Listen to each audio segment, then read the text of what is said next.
And we are live. This is Dark Journalist. It's fantastic to be here.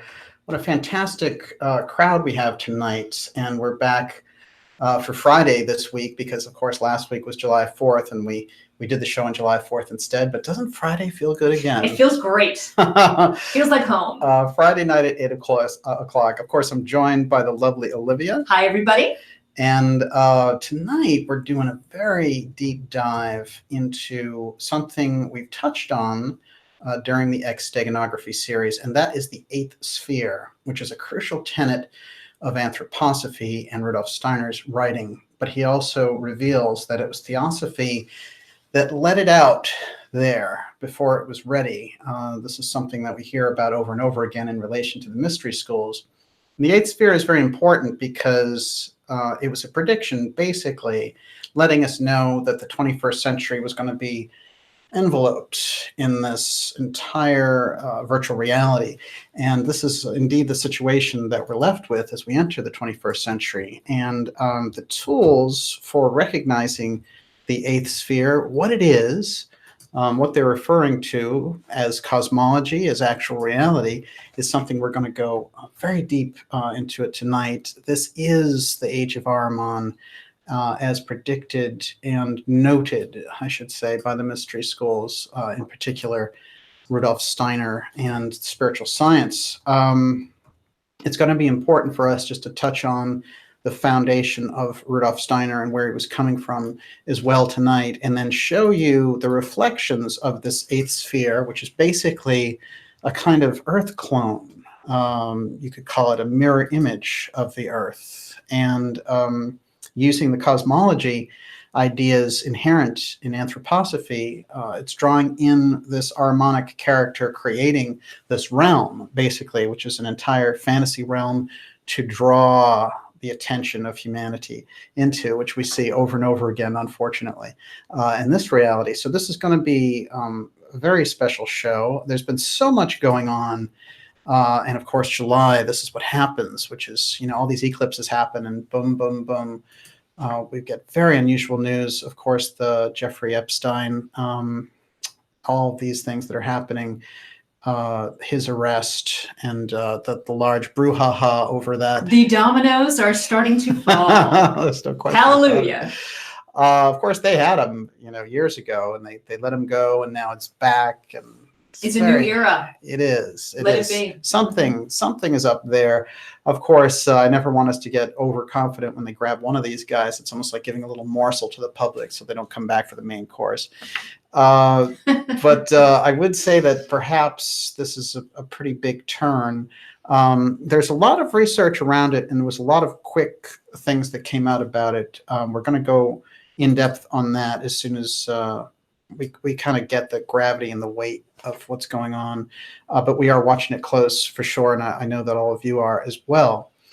Tonight's show, interestingly enough, it's very interesting because when we get into realizing where the mystery schools are coming from, we're also seeing that they are very much involved in the political process. So here we are taking this deep dive on the esoteric side, and out of nowhere, we're interfacing directly with this very same geopolitical swirl going on, because of course all these people are very deeply engaged in the exact same work. So this is going to be important in that sense, that we understand both as we go along. Something to be said about the X-Steganography series to let everyone know, if you're here for the first time, X-Steganography is something that I ran across when I was studying programs in the US government that had gone black, and would reappear with this very interesting designation of X. And then I started to research the history around the X in general, and how we came to use it as X the unknown, and how all these different things sprung out of that, including the fact that the FBI in the 40s used X as the term in all of their files around the UFO. So all those cases came up as SMX, and that's Security Matter X. That's where we started to see this. And in fact, people like Frank Scully, who had been a journalist and really brought in these stories about UFO crashes to the mainstream, He was immortalized later in shows like the X-Files and stuff. So we have this whole kind of history of X. And what I got when I got far enough into that research, which was mostly about advanced space planes, but I started to see that this went all the way back, and the mystery schools had carried it as a tradition through the Middle Ages all the way back to Pythagoras and beyond. So I got very curious about what that was all about. Now, steganography is different than cryptography in other forms of ciphers, because it is out in the open. This isn't something that's hidden, but the meanings are hidden. So you have to be an initiate. You have to have the training to know how to read what it is they're laying out there. And this is the nature of what steganography is all about. The term comes down to us. Actually, the Greeks called it a text within a text. And I think that that's something very important when we're looking at it, that there's one thing that we're reading and there's something underneath it. There's a layer that's riding right underneath it that we need to be able to penetrate into. But it was actually Johannes Trithemius. Now, it's very interesting. This is an abbot who was around in a particular period of time where things like the Inquisition was going on. We had a lot of these holy wars. So people had to really hide their messages and their discoveries. And in his case, he was finding some remarkable things, which the scrolls, when they were discovered in the mid-19th century, would form the basis of the Golden Dawn movement, which we know people like Marshall Mathers and others would bring up to a level kind of like a Masonic type school, and then other people try to pirate it and run away with it, like Aleister Crowley. People like that kind of run away with the secrets and do their own thing. And he was subsequently removed. But Trithemius goes all the way back. He's more like 16th century, way back there. And what he has to say about this is steganography is the sure art of disclosing the intention of one's mind to those who are absent. Let's try that again. Steganography is the sure art of disclosing the intention of one's mind to those who are absent. Text within a text. So the intention of one's mind to those who are absent through secret writing. So it is, in fact, a secret communication. Johannes Trithemius, he was the abbot of Sponheim, and he was the most perfect master of natural magic. This is the way that he describes himself. There's no doubt that without him putting this work away, and we have this here in the year 1606, we would not have the keys to steganography, 1. 2, we wouldn't have any of those scrolls that started the Golden Dawn. We wouldn't really understand a lot of the magic that was being practiced at the time. I think this is quite important. So when we get around the steganography, we start to realize that the mystery schools and their identifications all contain the X, whether you're talking about anthroposophy, theosophy, the Gurdjieff movement. The X is inherent in all that because they're reflecting back that mystery school tradition that went before they could come out public and have these affiliates like theosophy, for example. Take a quick look at some of these just to get us in the ballpark. Now, it was like this one, actually. This is Annie Besant, who took over with Colonel Olcott Theosophy from Madame Blavatsky. And this here, they're just continuing on doing an X ceremony here, and that's in India. And they are bringing theosophy there to India. They had brought it to the UK. They had brought it to the US. Besant, in particular, became its greatest sort of organizer and helped really just do amazing things. And she also had a remarkable political career as well, putting through things like Home Rule in India through Gandhi and others. So theosophy was far from just a dreamer's movement, although there's nothing wrong with that. But they certainly had a lot of political action on the ground and certainly their fair share of controversy.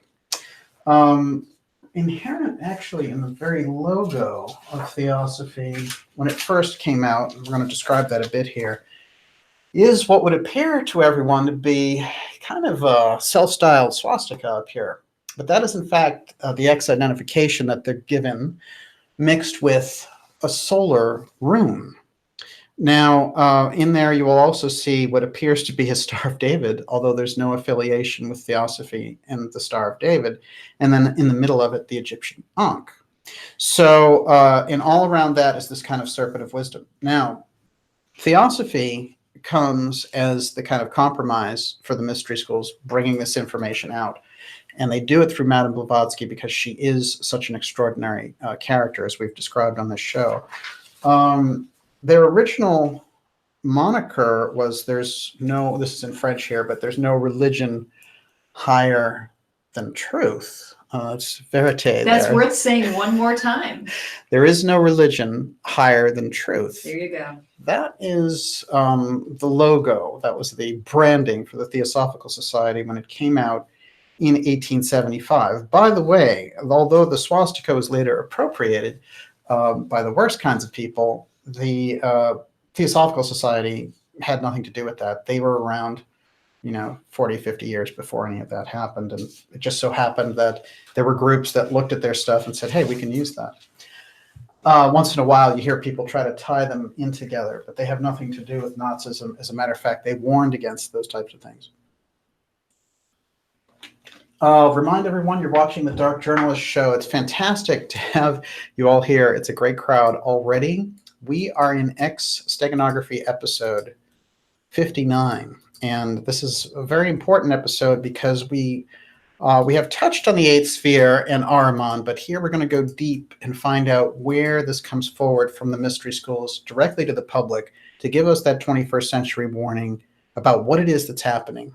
What is it about nanotechnology? What is it about artificial intelligence that we need to kind of remember the soul and the spirit of the thing as we move forward, because the progress is certainly guaranteed.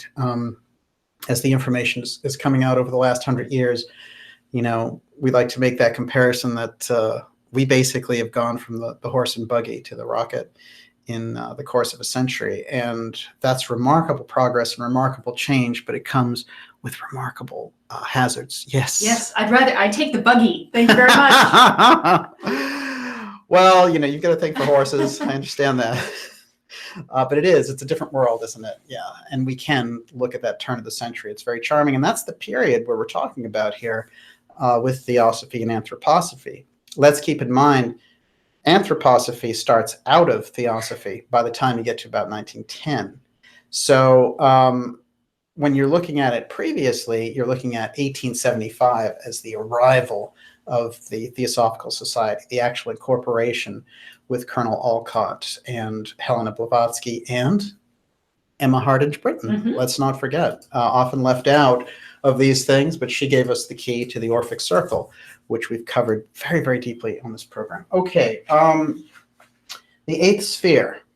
Well, let's talk a little more about Steiner before we get to it. Rudolf Steiner was a remarkable, somebody who's so familiar in the work that we do on this show. And he was an Austrian philosopher who was born in 1861. And he had brought forward really kind of scholarly work on Goethe and other kind of poet philosophers in the 19th century. He was hearkening back to this kind of Renaissance.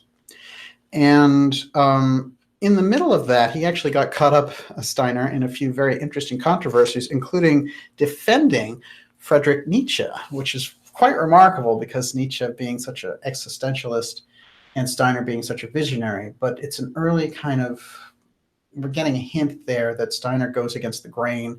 And he took a lot of heat for it too, because the regular religious communities were just all over him for this.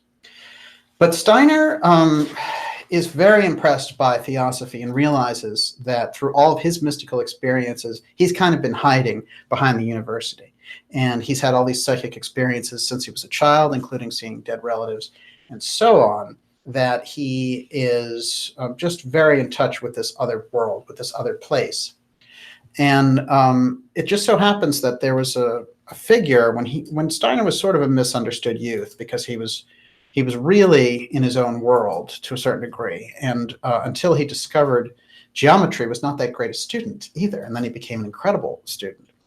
But there was someone named Felix Kaku, who was quite an unusual, simple man who knew everything about herbology and growing flowers and plants. And he worked there by Steiner's house. And he was a gardener who kind of gave him information as he was growing up, 12, 13, 14 years old, instructing him, opening his mind to nature, giving him this real kind of cosmic affinity for it. It would turn out that this Felix character was a messenger from one of these masters in these mystery schools who they had been keeping an eye on Steiner. But he never let this out till much later. And I would say his life was quite ordinary in the sense on the surface, that is, he was a university guy. He had been accepted as a professor at a very young age. He had been at the University of Vienna, and he just had this remarkable background. Out of the blue, kind of. Late in the 19th century, he really soaks up Theosophy, which is now being run by Annie Besant after Blavatsky had died. We have to say a few things about Blavatsky so we can understand the thrust of the mystery schools. That impulse comes directly through Blavatsky in our modern era. That was the figure that they chose. And so all of the subsequent things, when she comes out with Isis Unveiled and The Secret Doctrine, it causes this explosion of information that just has never been available anywhere. And then later they'll try to do things like, take her down because of her unusual habits and her unusual personality, smoking Russian woman who had a tendency to have a foul temper, and things like that. So they try to dress her up almost as this kind of fortune teller when they reflect back on her. But in fact, she was the real thing. And all of the mystery schools echo that incredible information that came through Blavatsky's work. And Steiner himself would say that true initiators stood at the birth of Blavatsky's movement of Theosophy. But what happens to him is that he starts to work with the Theosophical Society, and they find that he's so remarkable that they basically give him the charge of the Berlin chapter to build up Germany for Theosophy. And it's Annie Besant who will, in fact, become his major mentor. Now, Besant recognized the kind of greatness in Steiner immediately, and Steiner was such a loyal soldier, in a sense, for Besant, and really spreading and building up the Theosophical Society into all of these different lodges in Germany, so that it was becoming a remarkable force over there. Yes. I'm going to insert a question right here. Yes. So Glove Arm wants to know, why does DJ admire Steiner? Short answer, please. Well, I mean, it would kind of be like saying, why do you admire Leonardo da Vinci? This is somebody who moved the culture dramatically through his spiritual advancements. And he was able to translate that spiritual world in a fashion that we're able to absorb it without it being abstract. And that, it gave us something very, the things that he left behind, the incredible legacy and the vehicle that he was, certainly is cause for dramatic admiration. But I think what's very important is that he's handing us a torch. And down through the ages here, we are 100 years later, when he predicted there in World War I, this would be the channel, this would be the port that would open up. And we'd have that opportunity to bring these spiritual truths forward. So as a journalist, I'm fascinated by him. As an individual, definitely inspired by him, but I can still look at him objectively enough. But I think regardless of how you size up Steiner, whether you're looking at biodynamic farming or eurythmy or the different things that he accomplished through the Waldorf schools, this is somebody who had a great spiritual inspiration and effect on the culture. So just a remarkable, when we're talking about Steiner, it's like we're talking about five people in one, and this is the amazing things. And I know we all know people who have five different personalities, but this is a little bit different than that. And it seemed to show in his face. Also, Dad, I like how you were staring at me when I said five different personalities. I'm wondering, did Steiner not sleep well? He was not a healthy man. Well, he actually, it's interesting that you mentioned that. I'm glad I was reading something where Steiner was saying that in order to pursue spiritual science and bring these truths forward, you may have to sacrifice something of your physical health. I found that remarkable because, of course, we know that in the, people like Edgar Cayce, for example, um, they really pushed it to the limit. I mean, the way he was doing the readings really burned him out. I don't recommend that, and I don't think you need to go in that direction. I think that what has been deduced by people who are psychics and sensitives looking back at Steiner is that they were saying he was spending so much time in the spiritual world, which, certainly that spiritual connection will enliven you physically. However, if you're working there and working here, you can drain yourself. So you always need that balance. And there's no question that Steiner really pushed it. I can't think of his name right now, but in Game of Thrones, right? The kid who eventually became the Raven, the three-eyed Raven. Oh, right? yes. So it's like, once you start tripping out, right? And, and being a mystic, I imagine the temptation is to always be there once you have access to that kind of information.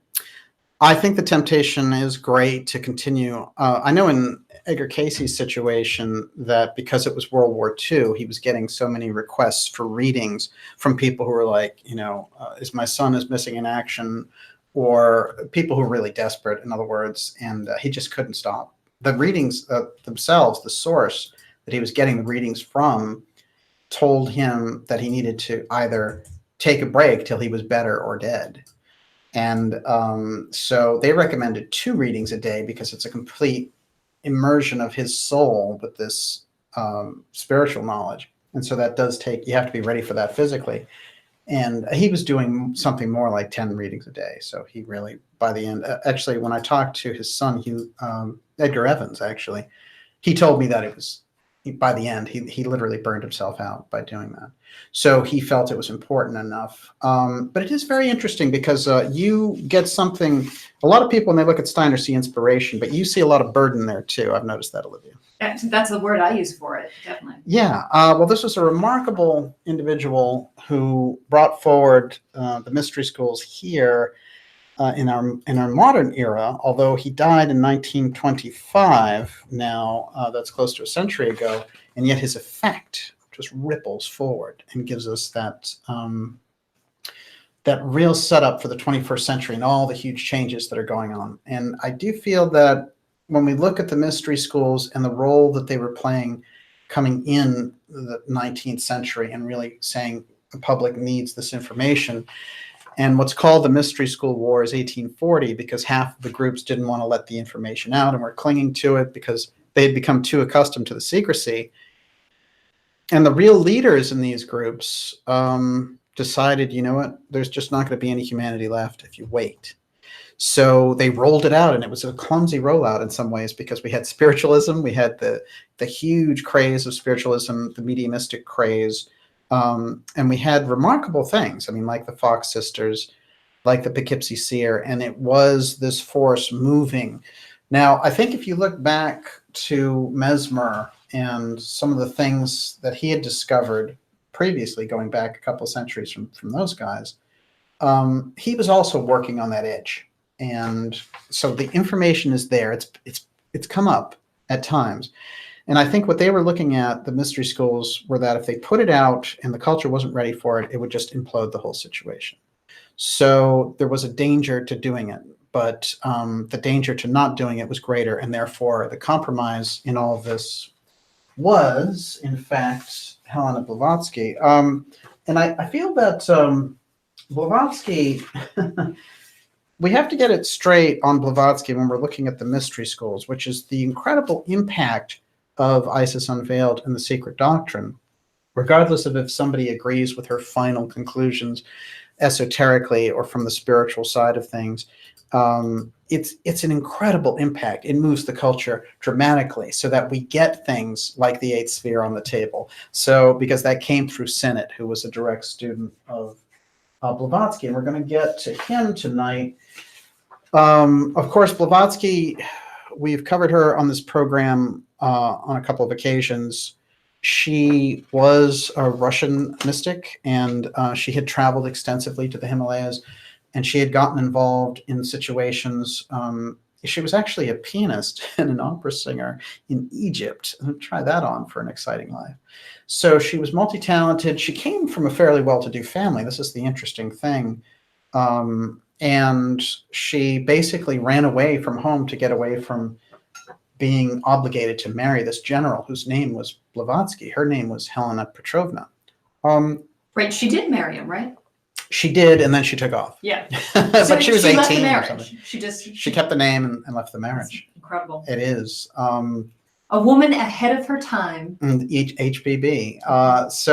But here's what's interesting. When you review the mystery school esoteric tradition through Rudolf Steiner, you will see that he says that the mystery schools predicted her coming. So they saw in the astrology that someone extraordinary was going to be born in Russia at such and such a date.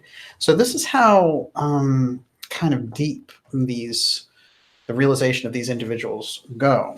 What Blavatsky had, according to Steiner, was the ability to lift up out of her body and engage directly in the spiritual world, which is something that the vast majority of humanity had lost, and which we would belong to a very small mystic class at one point. But here she was, this public persona, and she had this incredible ability that had been lost centuries before. Now, that also, like we were just talking about, made her unstable at times because her energy was all over the place. And she had an erratic, high-pitched personality. Certainly, she was, let's say she was a little bit on edge. But go ahead. I think, in a way, focusing on her as an opera singer makes sense. She was a diva. True. Yes. She was just an esoteric diva. That's true. Absolutely true. She had gotten involved in all kinds of things, including wars and things like that.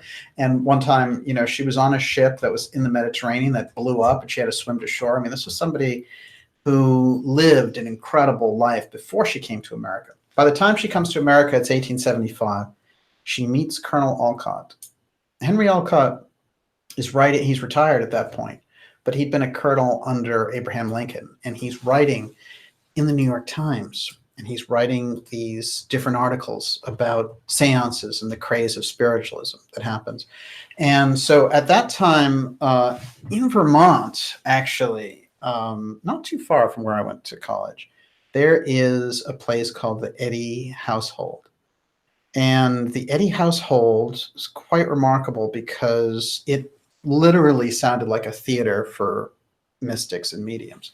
So these people were going there and they were getting, treated to this almost cinema of these strange spirits showing up. It was an absolute thing. So Blavatsky shows up there, and so does Olcott, and that's where they meet and have this incredible situation. Now, what's funny is as soon as Blavatsky gets here, the character of the spirits that are being seen in this place through seances and things like that change dramatically.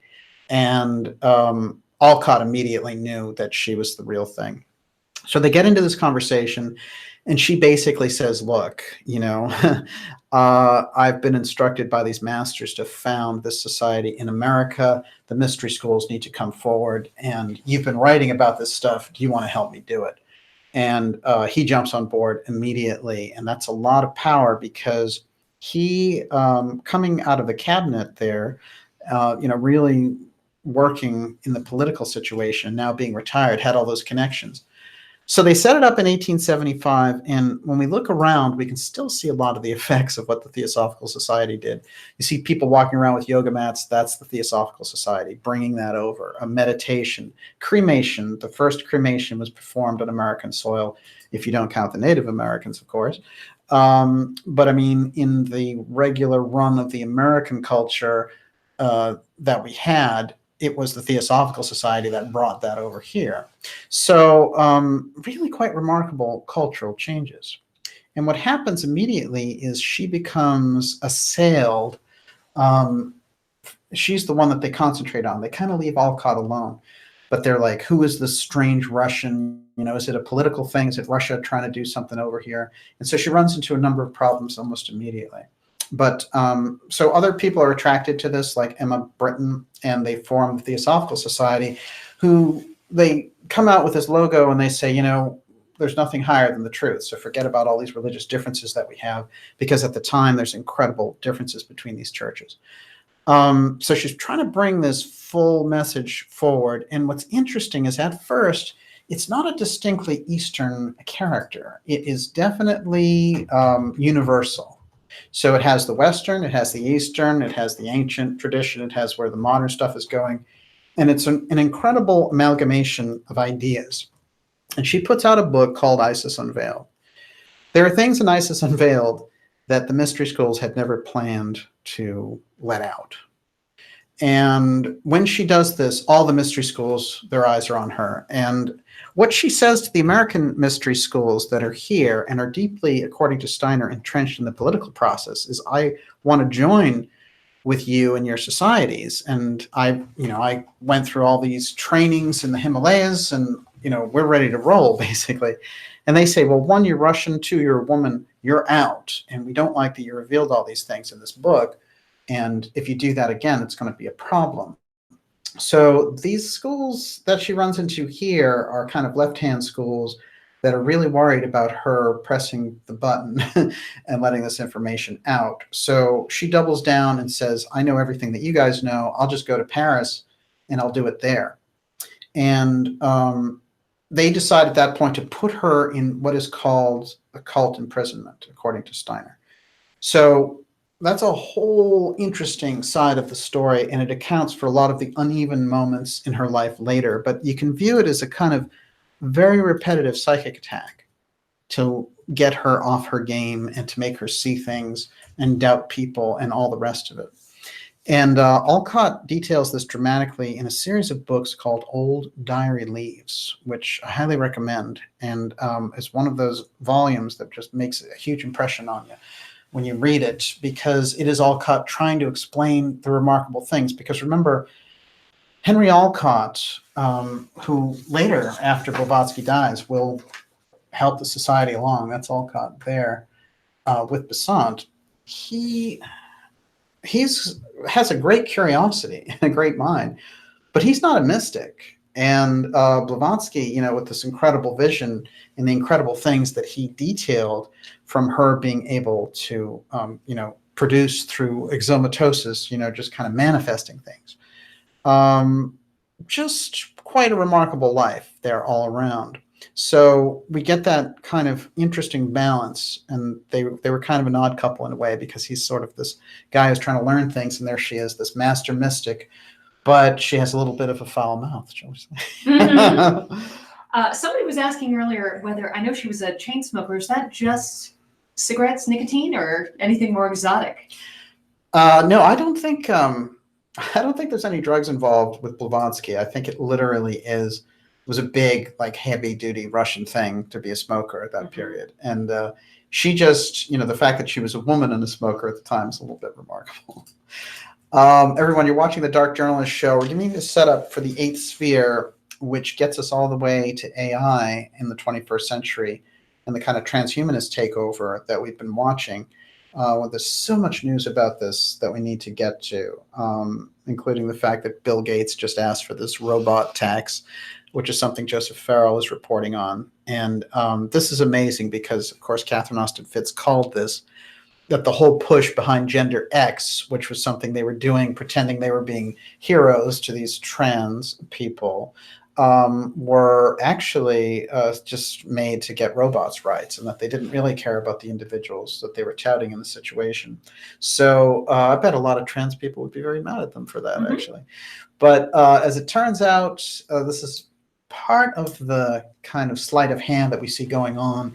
And when we get into anthroposophy, when we're looking at Steiner, when we're getting these answers, it's opening things up. It's opening up these doors. We're starting to see, now that makes sense. Now I see where this is coming from. And when we get that foundation with Theosophy and Blavatsky, it's Steiner who comes in after and is able to look back at it and say, this is what was happening. It's in his era, but he just misses Blavatsky there. She dies in 1891. Steiner's 30, and he's at a university in Vienna at the time. He's not working with Theosophy yet. He's still doing kind of odd things in public, like dealing with this Nietzsche situation and saying, let's not, in defense of Friedrich Nietzsche, and kind of getting himself into trouble academically. But he has a remarkable academic record. And he has a great interest in all the natural sciences. And that's why Goethe is his great hero, and why at the end of his life, he'll create this incredible Goetheanum, which is a remarkable building.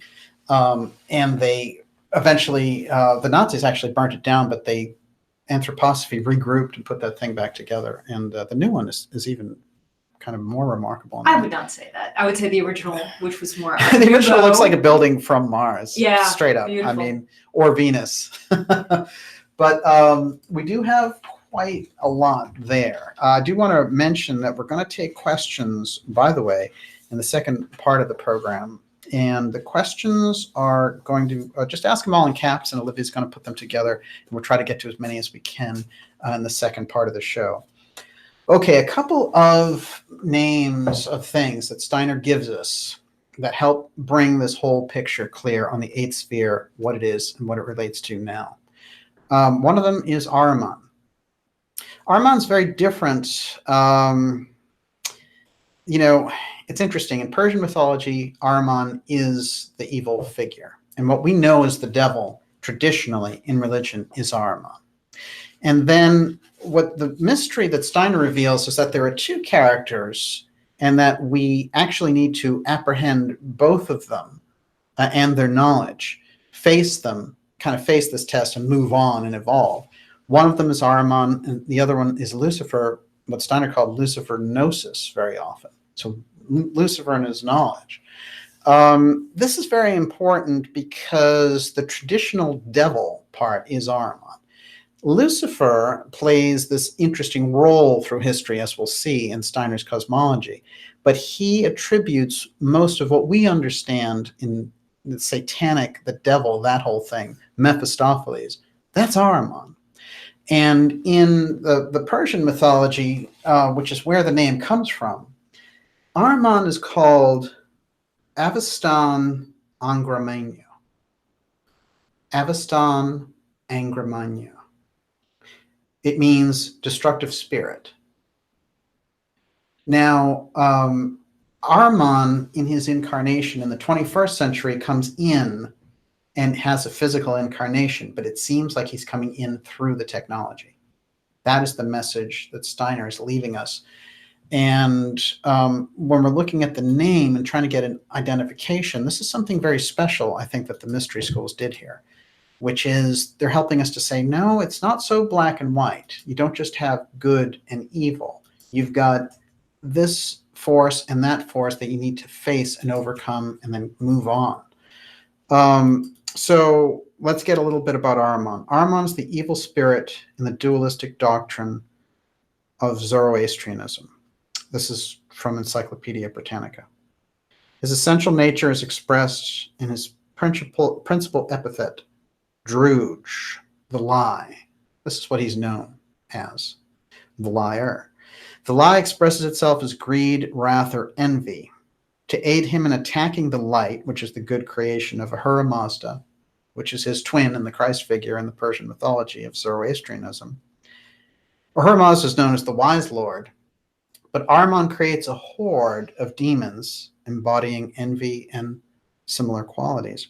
So Steiner spent a great deal of time trying to figure out how to present this, because in the traditional mystery school teachings, they would talk about Lucifer. They would talk about, in the religions, they would talk about the devil, but they merged the two. So Steiner was looking at the task of decoupling the two so we could understand them as two separate forces to pin ourselves against. Very important thing. And it comes up in Masonry, it comes up in the Theosophical Society, in the Golden Dawn. So there's something about this Lucifer Gnosis aspect that we need to understand more than just the devil part. So Cameron, who seems to know a lot in the audience, says Ahriman is materialism. What would you say to that? No, it's true. Well, it's scientific materialism, especially now, but it is, I would definitely say that the Ahrimanic, what I get from the Steiner readings and what Steiner's information in relation to Ahriman is that you can picture something with absolutely no soul. It's just an astral force. It is very exacting. It's digital. It has this very scientific kind of soulless machine thing, and it's coming at humanity, attacking humanity. I think in the case of the Lucifer Gnosis, we've had an interesting relationship back there, because the Lucifer Gnosis, if you look at some of the earlier doctrines, we do things like develop speech through them and the ability to think through them. But what happens is the initiates of that period know how to face them and kind of extract what they need from that interaction without falling into the trap of Lucifer. And that's the whole serpent thing in the garden.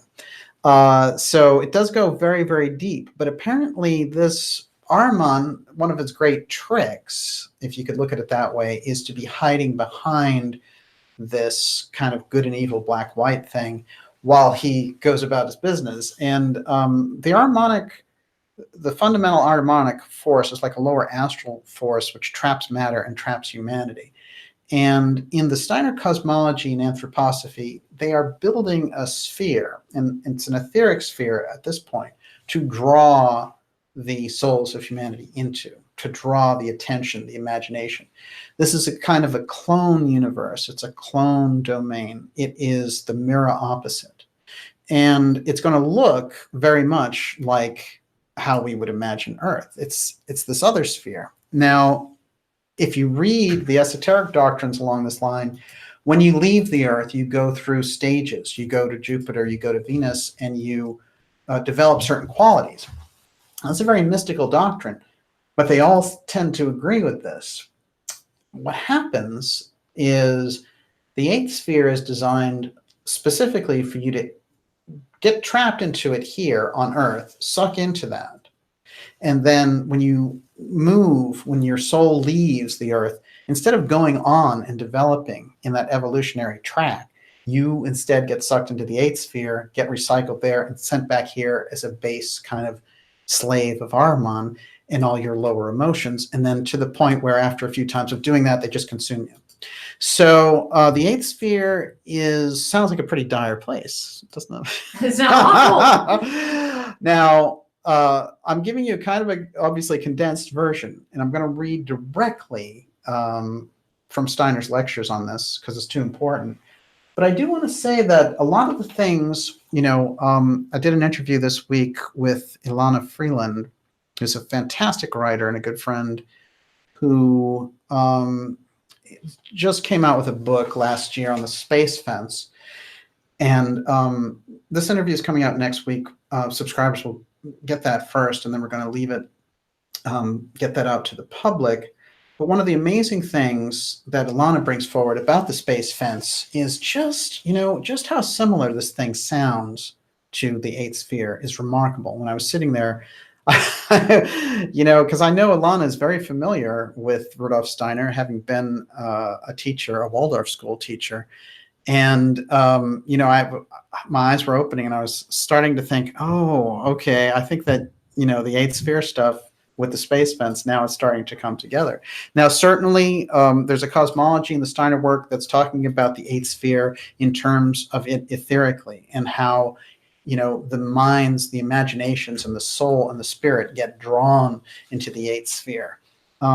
This is a very interesting concept. And so the idea of us looking directly for, Nibiru or one of these things wouldn't work. You'd need the vision. You need the heightened etheric spiritual vision to be able to see the eighth sphere. This is what it is.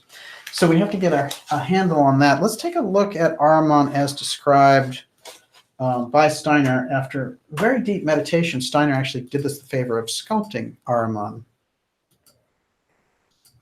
Let's take a quick look at Ahriman here.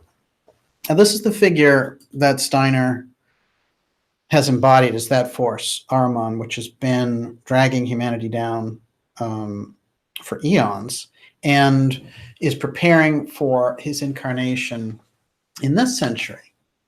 Now, Steiner's way of looking at this is that there was an incarnation of Lucifer 3000 BC in China. There was the incarnation of Christ in Jerusalem. There was, and these things, the mystery around just like Lucifer Gnosis, Solar Christ, is embodied in the event of Golgotha, when Christ, through all this esoteric training, overcomes the cross. Now, there's a lot of symbolism in everything that goes on there, but Christ resurrects his body, he overcomes the entire plane, and the work of Ahriman becomes much harder in order to drain men's souls and drag them away. Because now there is a different impulse at work, which is this archangel impulse. Okay, so that gives us some kind of sense of the cosmology aspect of it, the religious, spiritual religious aspect of it. But what is Ahriman?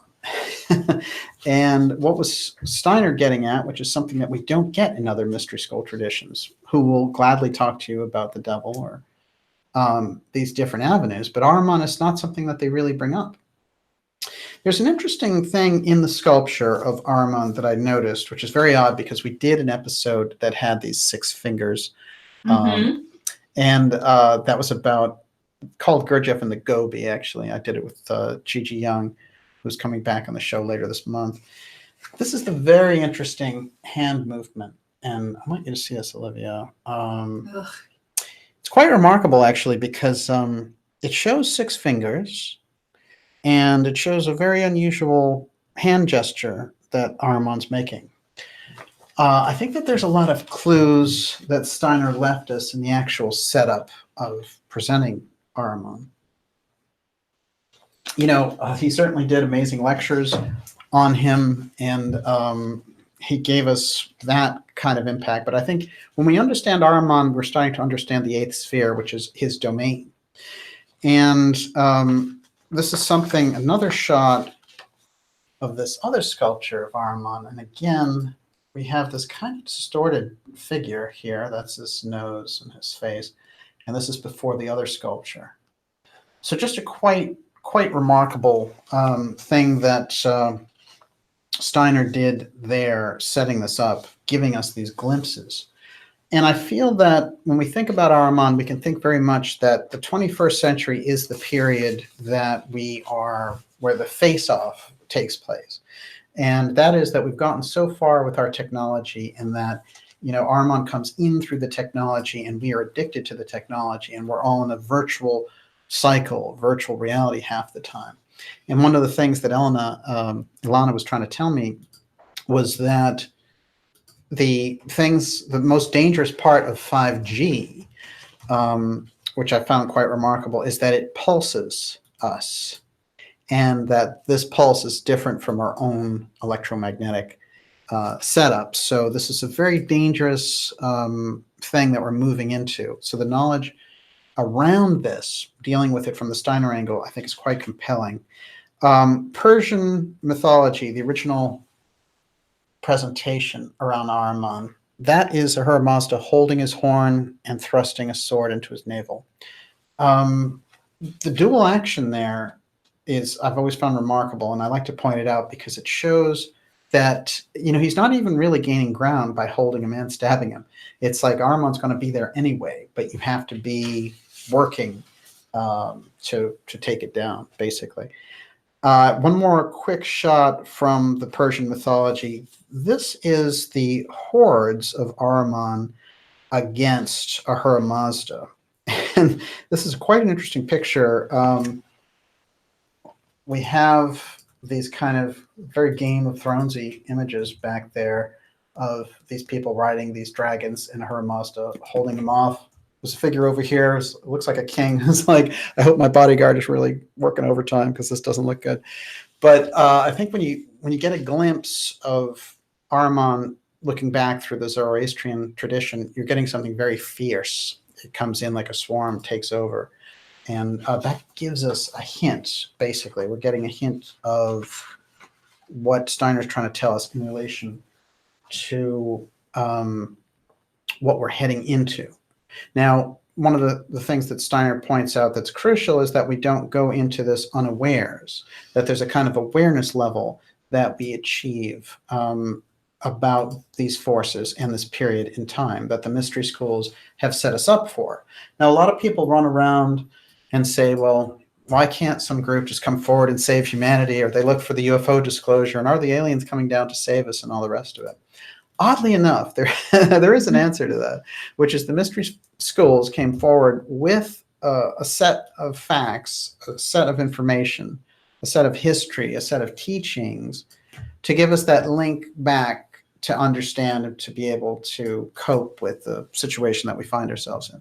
So that information is already there, actually. And so the disclosure is being able to absorb it, being able to process it, taking the time to work out what they were leaving for us, and to have it reach a point in us where that work can expand through us.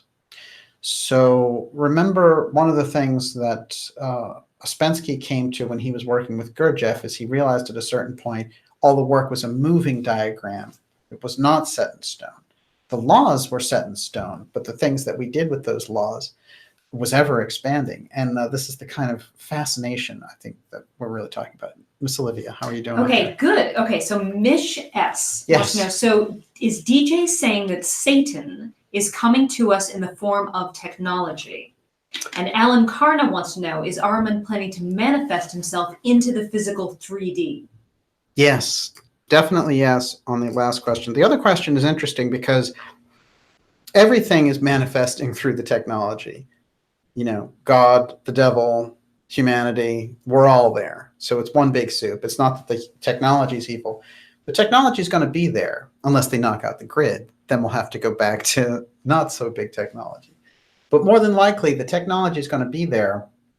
And so it's going to contain all those elements, and all those elements will be battling in it. It's a format more than anything else.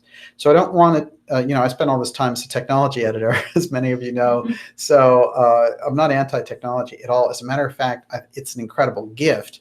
But the wisdom to use it properly is going to be even better. Yes.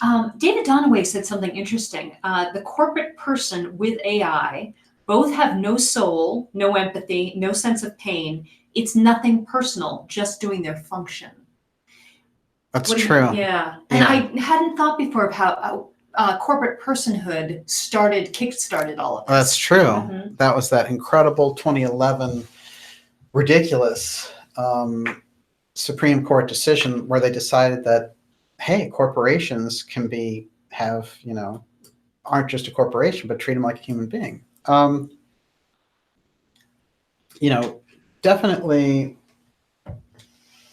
we have centuries of working with institutions, and yes, there are people inside those institutions, but an institution isn't a human being. A human being's a human being, and they run institutions. It's a very unusual thing to do. Since you mentioned that, of course, I did mention the Bill Gates income tax thing. That is the article in Financial Times, and I won't spend too much time on it, but one of the things that's said in this article, which is remarkable because it's older. He had said this earlier, and somehow it was missed, and it was brought forward through Joseph Farrell. But it said robots have at least one unfair advantage over human workers. They do not pay income tax. Bill Gates, co-founder of Microsoft and the world's richest man, thinks that should change. It's an idea that until now has been associated more with European socialists than tech industry leaders. But what it does actually is it makes a robot like a taxable citizen with rights. And this is what they want to do because they want to install robots and remove the average Joe working at such and such a job. This is taking automation too far and will have disastrous consequences. Right now, we're seeing it, but we're not in it. We're seeing they're trying to move the driverless cars aspect in it, but we're still able to cope at this point. It's one of those things we can see coming down the road, and that's a disaster if they don't do it correctly. And if you come in and you have a bunch of driverless cars, you'll throw out all the people who are in the transportation business. You have to have something to do with those people had better jobs years ago anyway. They've already downsized it. Right. Just ask Uber, a cab driver, what he thinks about Uber. But okay, let's look at a little bit as we do this kind of nice swing from the 21st century to the 19th century. Everyone, you're watching the Dark Journalist Show. We're going deep tonight on the eighth sphere, and this is Steiner's real warning, but it's also, according to Steiner, the greatest occult secret. Now, why would the eighth sphere be the greatest occult secret? This is a very interesting question we're going to answer as we go along here. I'm happy to hear your answer if you have. No, you just got my attention. If Olivia comes up with the answer, we're all set. Okay, this is Lockheed Martin's setup for the space fence. It's interesting when we look at it because it's a ring around the planet, and they're saying, oh, there are all these satellites and things. We need a fence to keep us. So they want a fence around, kind of a halo around the Earth. SpaceX is launching all of these satellites, and they got a sign-off to launch an incredible amount of 20,000 satellites. But it's interesting, in their own tech documents relating to this, you can very clearly see that they're building something like their own space fence or a sort of network, a neural network around the planet. Again, echoing this eighth sphere idea. We're starting to get the... I'm going to chime in right here Yeah, because I want to know the answer. The people who are creating this. Yes. Okay. Do they know what they're doing? Are they being used consciously or unconsciously by Ahriman? Yeah, well, here's the interesting thing. I think the best way to answer that is it's very compelling if you put the Steiner information side by side with the technological developments and you think about what he was warning us against, which was the eighth sphere. And now we have people who are great researchers like Ilana Freeland saying they're building a space fence and going into that. And then Lockheed Martin says, this is a space fence. It's here to protect you. You know, which is always a dangerous thing when you hear the military contractors say that. It's a bad sign. Now, there's also the talking down and saying, well, you're just afraid of technology, it's progress, and, you know, don't be a Luddite and all the rest of it. So here's this article. This one is NBC News. Is AI dangerous? Why our fears of killer computers or sentient Westworld robots are overblown. Mm-hmm. Oh, you're just being a silly ninny worrying about those Terminator computers. Computer programs are just tools, Olivia, didn't you know? And like any tool, they can be helpful or dangerous depending on how you wield them. Aww. And that's a little Terminator robot they have jumping up there from Boston Dynamics. So they're trying to make you really get easy going with it instead of asking the real questions. What they should say is, yes, it is dangerous, but here are the safety guards we can put in. No, it's not dangerous. And if anyone tells you that, they're just telling you that to scare you. There's been an awful lot with the technological aspects on the AI side where they're emphasizing the AI with psychic powers, which I also find interesting. And is that what's gearing up here? This is one of those. And I know a lot of this is just for effect and all the rest of it. But I think that idea is rather repulsive on a esoteric level. And I'll tell you why. Because humanity and bringing that out in humanity, bringing out their own psychic abilities, once they get up to a certain level, they'll be able to see things like the eighth sphere. They'll be able to see things the way that Steiner did, drawing from the spiritual world. So they won't fall victim to things like Ahriman. But the idea that you would give the psychic ability into this AI robot, somehow crossing a person with a robot, then you could get the benefit of the psychic ability without the conscience operating inside when the person becomes aware psychically. So you can see there's a lot of blurring lines in the culture right now with this. Some of these are downright repulsive. This one I actually grabbed off Joseph's site. There's Olivia, there's a good green shirt there. And we all know Olivia's great friend is Sophia the robot. Just can't get enough of Sophia the robot. I heard her fashion shoot is all done, by the way. Yeah, of course. But now she wants to be a movie star. Hey. Okay, so in very black and white terms, Steiner would sketch out for his students in relation to the eighth sphere what it was and how it interacted with the Earth and the Moon. This is quite important. Let's take a quick look. These are Steiner's actual sketches. Okay, that's the Earth, that's the moon. This is the eighth sphere. So the eighth sphere encompasses both and surrounds both, oddly enough. In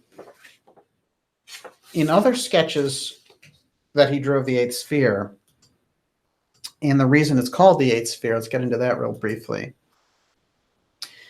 In Steiner's cosmology, you go through a series of developments, evolutionary developments. And this is one of the keys to the mystery schools and what they left behind in their cosmology. Now, one of these is this avenue, this road that we've traveled, and it leads to something that Steiner essentially calls New Jupiter. It's Jupiter, but it's a new version of Jupiter, which becomes the new Earth. And that's where we are evolving toward. This is the new Jerusalem. This is the new,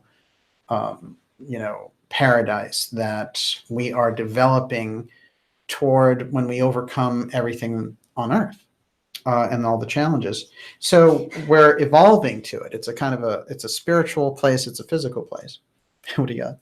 Ting Ting Shiny says, my friend purchased a little Sophia. It will be in New Zealand by Xmas. I'm so horrified. Yeah. Sorry. Well, no, listen, the transhumanist trip is really, it's just as bogus as She's that. a Trojan horse. That's all, Oh, there's no question about it. Isn't she cute? It's a little novelty. It's transhumanist Cabbage Barbie. Patch Kid, right? Transhumanist Barbie's on the way. Oh, they did a Bowie Barbie, by the way. That I'm interested in. Well, it's very strange, actually, and a lot of Bowie people were upset by it, actually. But which iteration of Bowie was it? Was it Ziggy? Oh, no, it's a Ziggy thing. Okay, yeah. cool. They have the best outfits to work in. Wow. Let's think about it. I'm still owed a birthday present. There you go. Bowie Barbie. Everyone, you're watching the Dark Journalist Show. It's fantastic to have everyone here. And I want to encourage everyone to go to darkjournalist.com and sign up for the newsletter. Earlier tonight I was speaking with Alexandra Bruce, who's a great friend and guest on the show. And she had this whole duel with MailChimp. And this was ridiculous because they threw her off of MailChimp with her newsletter, which is massive, all because of the topics she was covering, including all of the really hardcore, everything from Seth Rich case to all the things that went on with the Clinton Foundation and all the rest of it.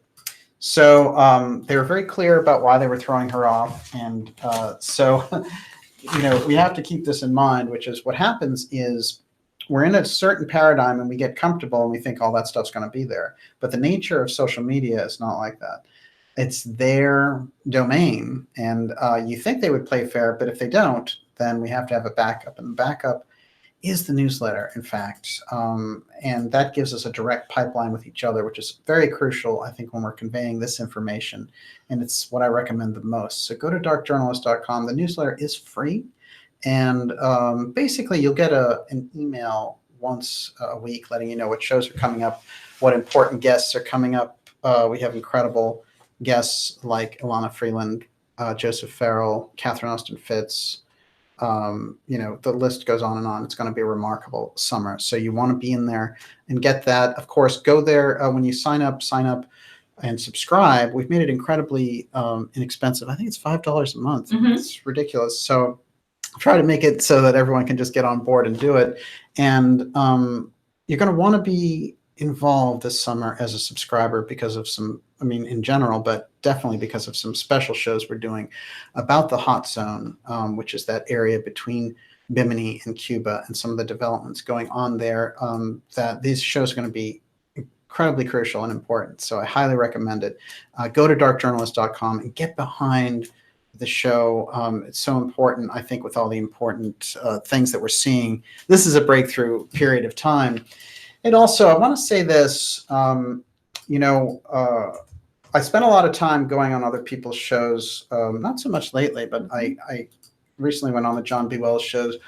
And, I've been on the Hagman and Hagman show many a time and always had a great back and forth with Doug and Joe Hagman. And Joe Hagman passed away very tragically, and he's a young man in his 30s. And he was just a remarkable guy, and we're very sad for the family.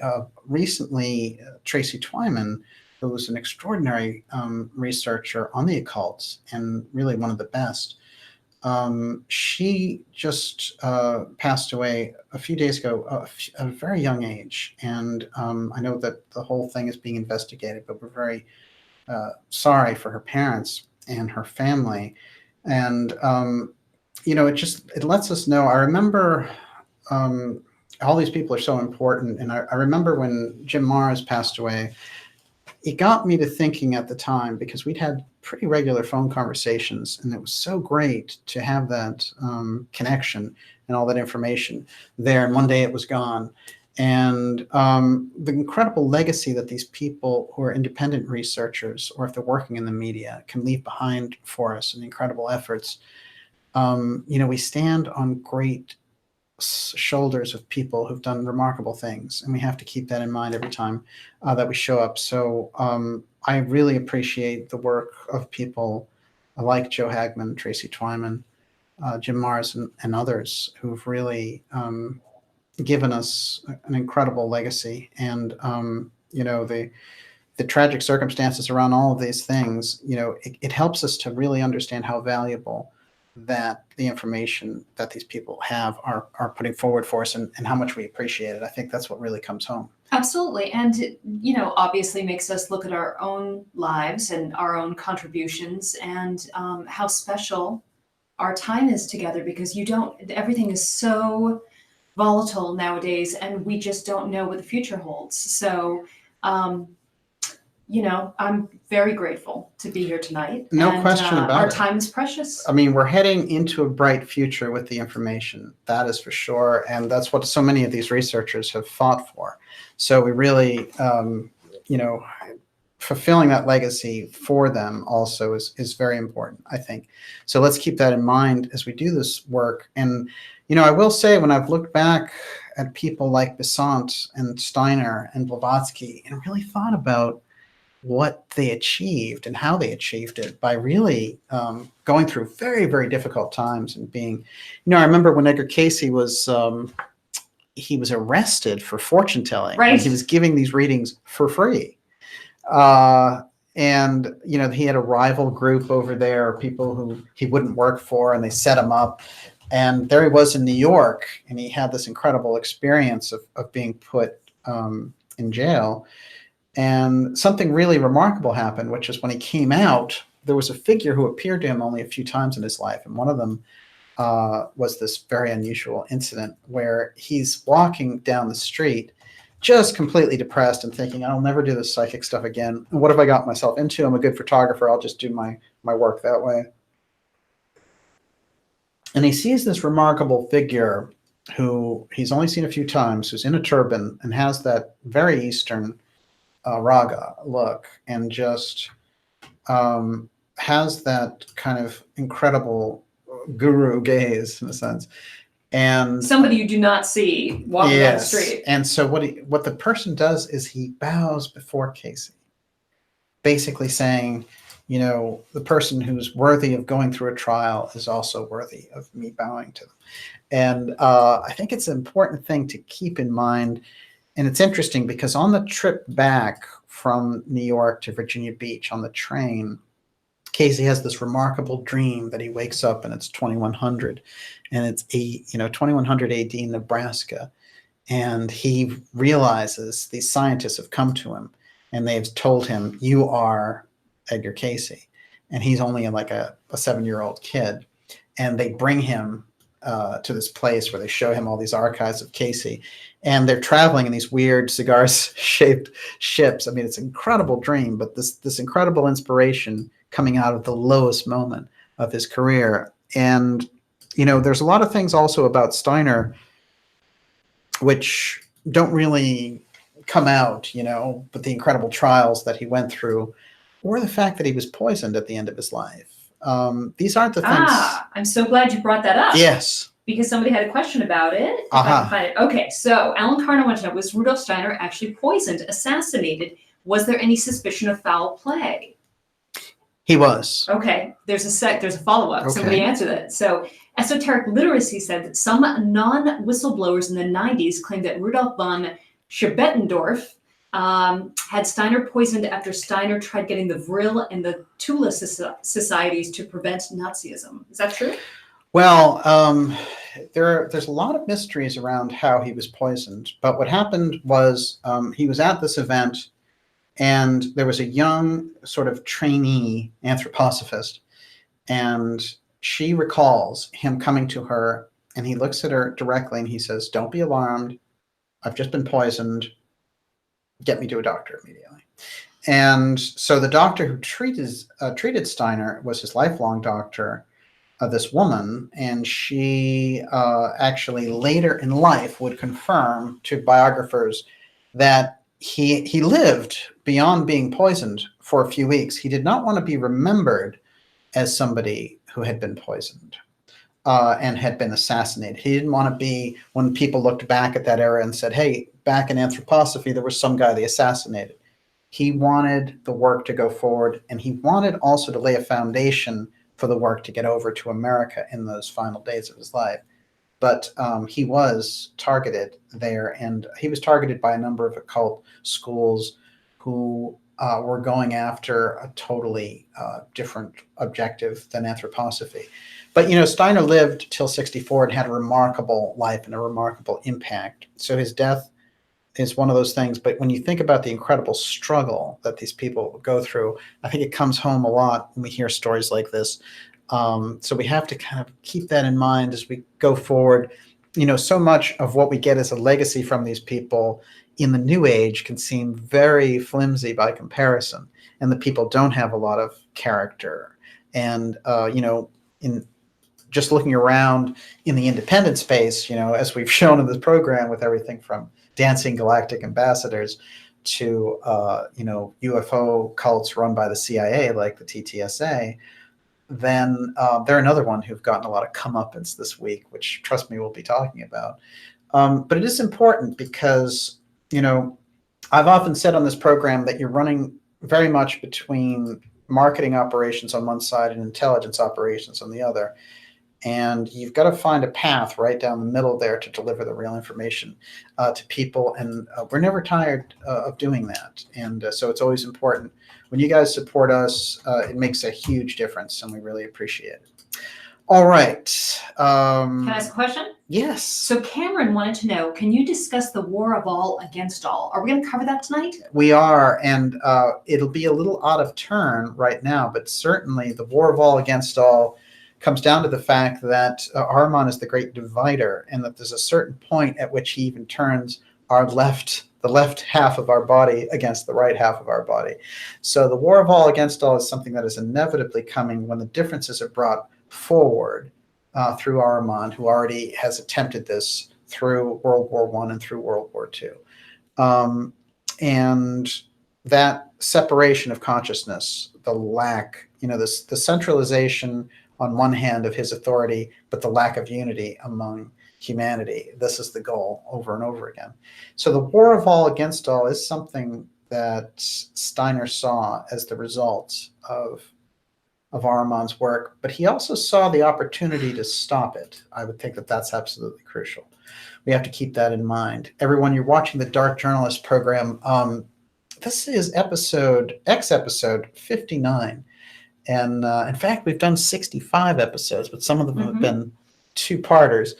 And it's a remarkable thing when we look back at what we've done with the series, which has over 3 million views for the episodes. And when you think of the level of material, I'm sure there's makeup tutorials that have more views than that. But it's remarkable when you think of the material that we're studying, that through these 60 some odd episodes, we have brought forward this incredible group of people to bring the questions forward that are so crucial. The other thing I want to emphasize too is that in there, I really do refer to it as the ideas room, because so many incredible people come out of that. And I think that that's truly important. Okay, so we've touched on the eighth sphere and how it relates to some of the projects that we have, like the space fence. Now, next up, let's take a look at the progress of what he means by eighth sphere. So I said that we're heading to New Jupiter. That is the ordinary evolutionary track for humanity, according to the Steiner cosmology and anthroposophy. He has us going here through Saturn, the Sun, the Moon, the Earth, Jupiter, Venus, and something called Vulcan up here. Now, Vulcan is simultaneously thought of as Planet X. There were planets that were not discussed here in this period of time where he's talking about this. That is, Pluto had not been discovered, although Uranus and Neptune had been discovered, but they're not on this chart. So the eighth sphere is something that is handed down to us.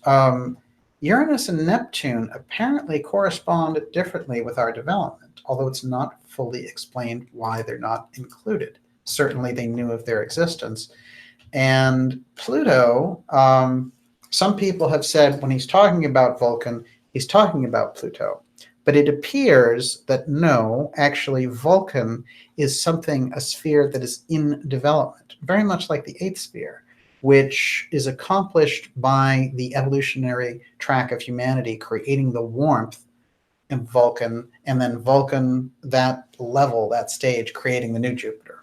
That is how the cycle goes. It's well described in Steiner's Occult Science book, which I highly recommend, and in his book Theosophy, which interestingly enough, and this is an interesting side note, but J. Allen Hynek, when he was asked what book best describes the UFO phenomena, he said, why, it's Rudolf Steiner's Theosophy. Wow.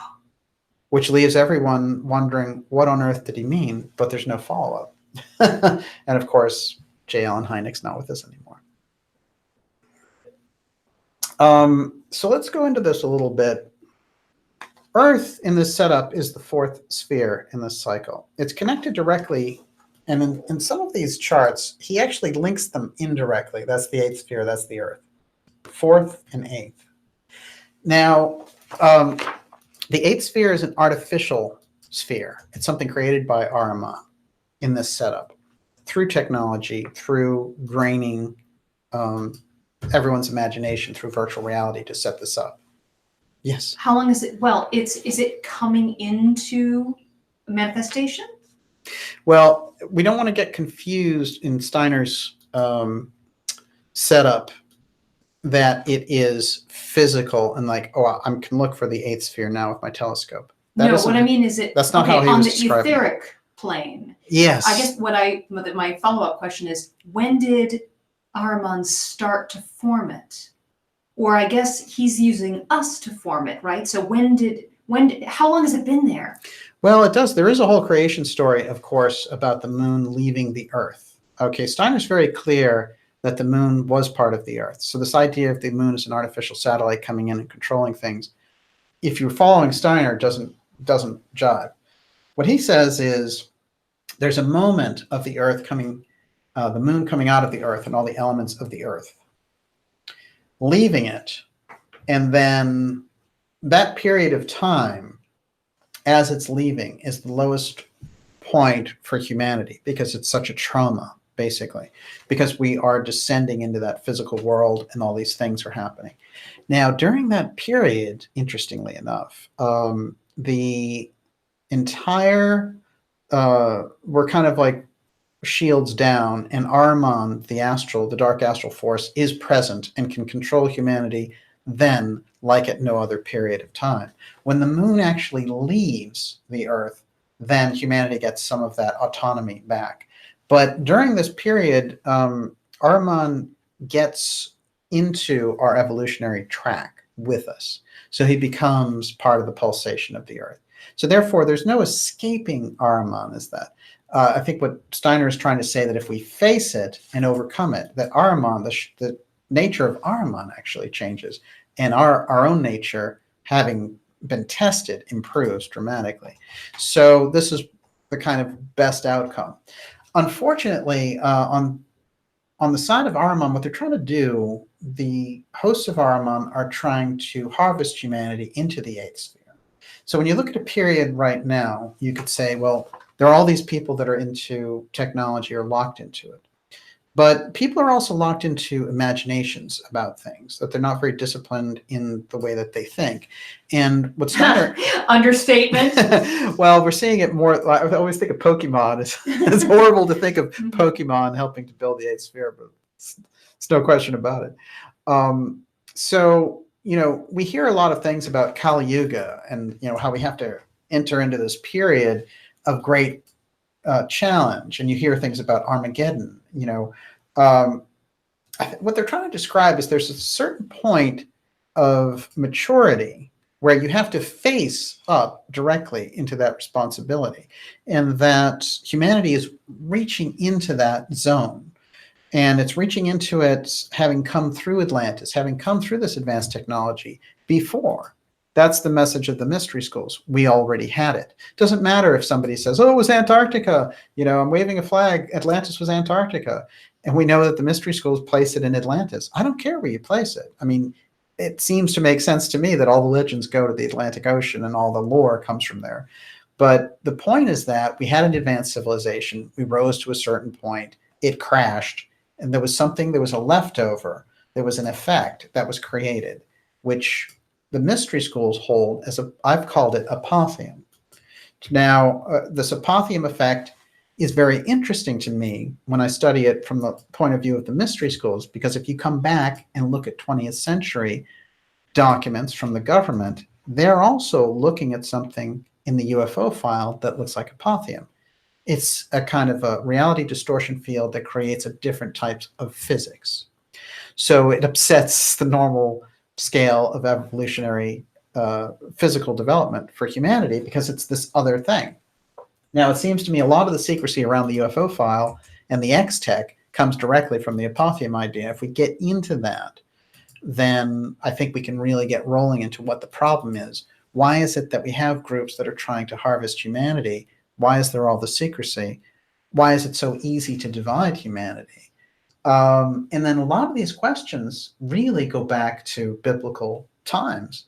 They go back to ancient history. They go back to the Book of the Dead, where when you look at a lot of this, you can actually get answers that seem surprisingly modern. This is the interesting thing about it. Everyone, you're watching the Dark Journalist show. We're on episode 59. We're going to be taking questions from Miss Olivia. I already have too many questions. We're almost there on the question portion. I got a little more here, which is Steiner's own words on the eighth sphere, and it's going to take us deep in. But I'm going to pepper that question and answer section with Steiner's words also. But ask the questions all in caps. It's going to make it easy for her. We have fantastic people out there tonight. I see Esoteric 369. Fantastic. It was great to have you at the Graham Hancock event. Thank you for coming. And just a terrific crew out there, Lee Veltman and Tessa and Jabberwocky, just fantastic. Let's get into what Steiner was telling us from his own words about the eighth sphere, now that I've given him something of a lead-in. And before I go any further, let's say this in relation to the eighth sphere. You've got our ordinary evolutionary track, which would take us from here eventually through what Steiner calls the warmth of Vulcan. We would develop that here and create New Jupiter with it. New Jupiter is something like New Jerusalem. It is listed in all of these different accounts that we're heading into something. In Revelation, we have the 144,000. All of these things pertaining to this New Jupiter reality and where the evolutionary track should take us on Earth, and how we can get that impulse going in the Earth to help develop that and make it a natural track on Earth to develop our spirituality. And as Casey said, basically, there's no death, just the transition when you desire it. That's the kind of mystery secret. I want to throw a little strange curveball in here before we get to this too, which is there are readings in the Casey work, which I think the Casey work runs parallel with Steiner's work, where he's talking about the Book of the Dead, and he talks about 1 million BC in that area of Giza. Now, traditionally, when he speaks about the Rata civilization, he talks about 10,500 BC and Rata working with the Atlanteans to save their records there. But there are readings where he's talking about the Book of the Dead, where he said this group gets together in Giza and it's 1 million BC. And that's when they're doing it. Now, how does that work? Because traditionally, of course, in the Casey readings, you have humanity being humanity about 200,000 BC. So how do we get that? I think there are questions and loops in the mystery school knowledge that's available that we still haven't answered. And that's one of the great mysteries, I think. I wanted to include that in there. I also want to include a picture here, which is important. Olivia, while I'm finding it, you can throw me. I love this question. So Scabtree Scabby wants to know, when does Steiner come back? Is there any prediction of him reincarnating? If he really is Ahriman's nemesis, you were likening him to kind of a cop, like a profiler, a criminal profiler. There's no doubt about it. When you read the anthroposophical literature, when you read Steiner's books dealing with Ahriman, and I think I have the Lucifer Ahriman book there. But in any case, that book is just a set of lectures about Lucifer and Ahriman, which is absolutely crucial. But when I read it, what I'm really sensing is very much like those stories where you get this incredible investigator who knows his nemesis. He understands who he's tracking, and he starts to develop a feel of what his next move is. This is what I'm getting with Steiner the most. And yes, fantastic, thank you. And this is incredible. Like, those coffee stains are literally from 20 years ago. Just straight up. But there's my coffee stained version of Lucifer and Ahriman. This is a very small set of lectures, but a remarkable set from 1919, 100 years ago in November. And it does give us this incredible setup for what we're dealing with. Here are a few quotes.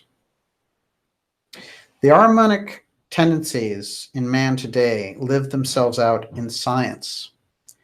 The Luciferic tendencies in religion, while in art he swings between the one extreme and the other. In recent time, the tendencies of some artists have been more Luciferic. They are expressionists. The tendencies of others have been more harmonic. They are the impressionists. I thought that was good to give us a snapshot of how those forces enact. From the spiritual world, this harmonic power is preparing for incarnation on the earth, is endeavoring in every conceivable way to make such preparation for the incarnation, that the incarnation of Ahriman in human form may be able to mislead and corrupt mankind on earth to the uttermost. What does it mean to mislead and corrupt mankind on earth to the uttermost? That's pretty heavy-duty language. So this is a very challenging period. I often make this point that if you read Theosophy, what they generally say is, hey, fifth root race is coming in. The new root race is going to be psychic, and the Lord teacher is coming back. The world teacher is going to be here. Everything really sounds good. In Steiner's work, not so much.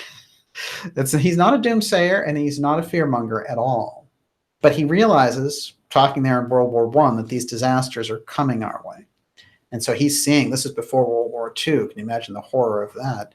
Being beheld from a mystery school perspective before it happens, and realizing that it could be stopped.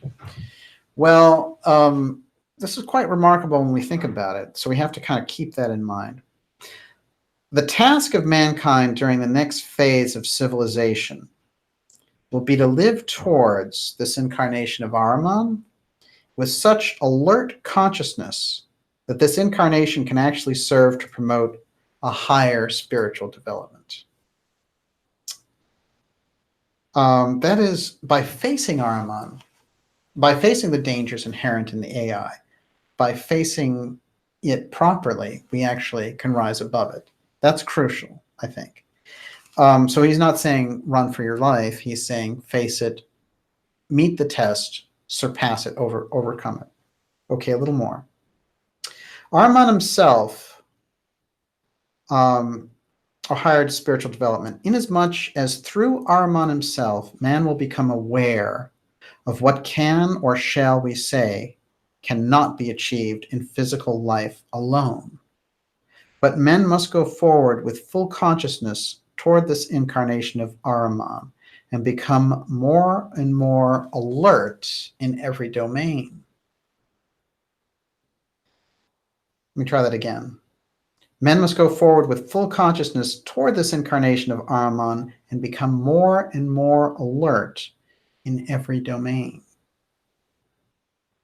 In order to recognize with greater and greater clarity those trends in life which are leading towards this Ahrimanic incarnation, men must learn from spiritual science to find the key to life and so be able to recognize and learn to control the currents leading towards the incarnation of Ahriman. So he's saying this is actually the specially prepared task here in the 21st century.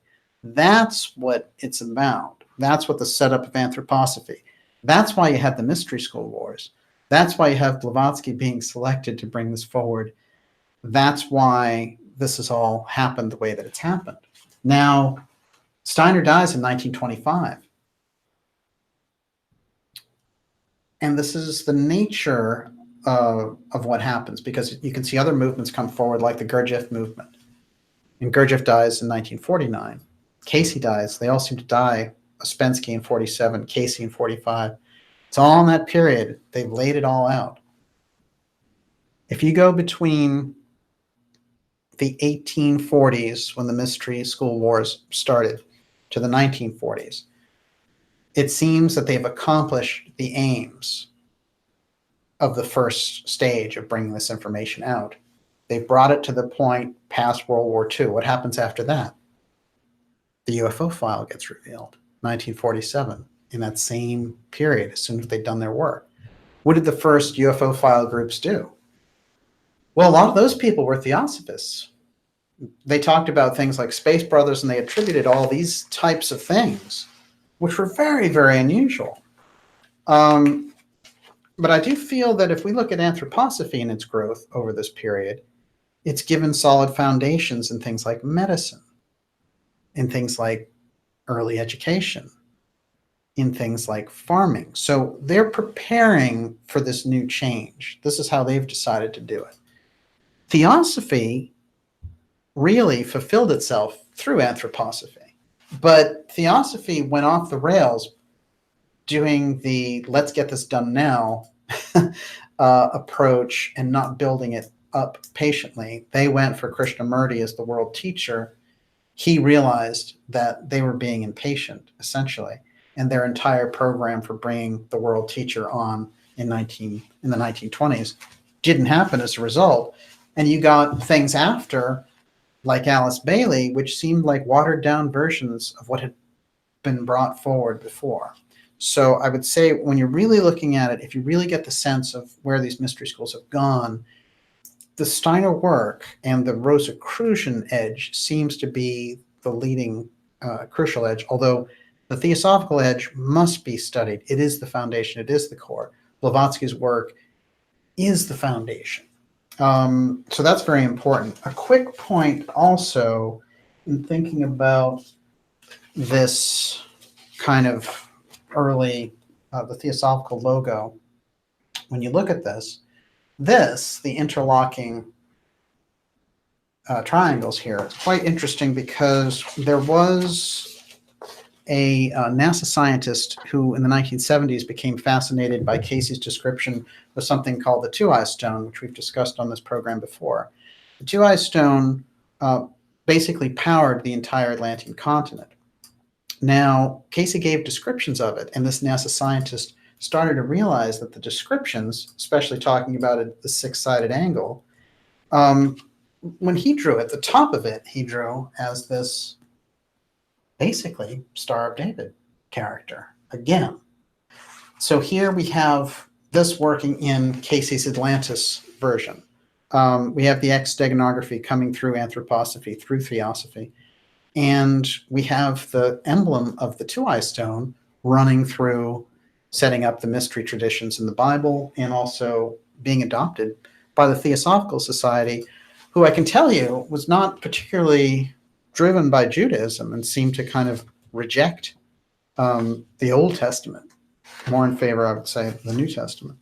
Okay, so that gives us some idea there. Now, let's get to Steiner's version of where the eighth sphere challenge is going, where it's headed to next. Where are we headed to next?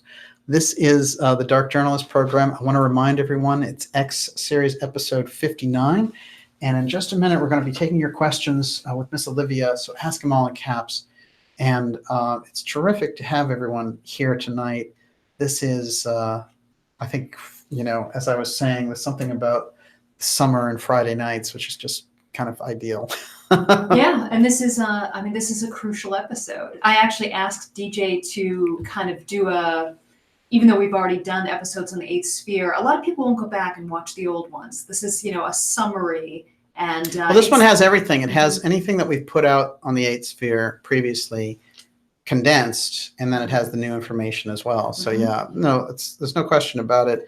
And you do, when it comes to the X steganography work, you have to point to your fundamentals, because over and over again, there are things, there are streams, there are other research angles and waves that will take you out of that. And so it's only through those fundamentals that you can come in to this knowledge. It's almost like you have to understand the realm that you're in, which is why I always talk about X steganography as a Rosetta Stone. When you're speaking that language, you've got it. That's when you're really on top of it. Okay, a few more quotes from Steiner, then we go to your questions. By the way, go to darkjournalist.com, sign up for the newsletter now. This is the time to do it because of all the incredible, I mean, and I actually feel fortunate, even though we get shadow banned on a regular basis through different social media channels. But I will say this, that it's remarkable that, you know, they've moved with such speed and with very little conscience in what they're doing. And also, it's not an exercise in subtlety. Let's get clear on that. No, and it just, our time is precious. We don't know when they're going to pull the plug. We have to make the most of this time together. This is the challenge of our lifetimes. This is what we incarnated for. This is what it's all about. This episode tonight in particular. Yeah, I think that that's important actually to put across, which is, you know, I don't think of it as pressure. It's a little bit different. I do. No, I don't. Actually, I think that when you get more information, you are in a better position to ascertain the forces that you're surrounded by.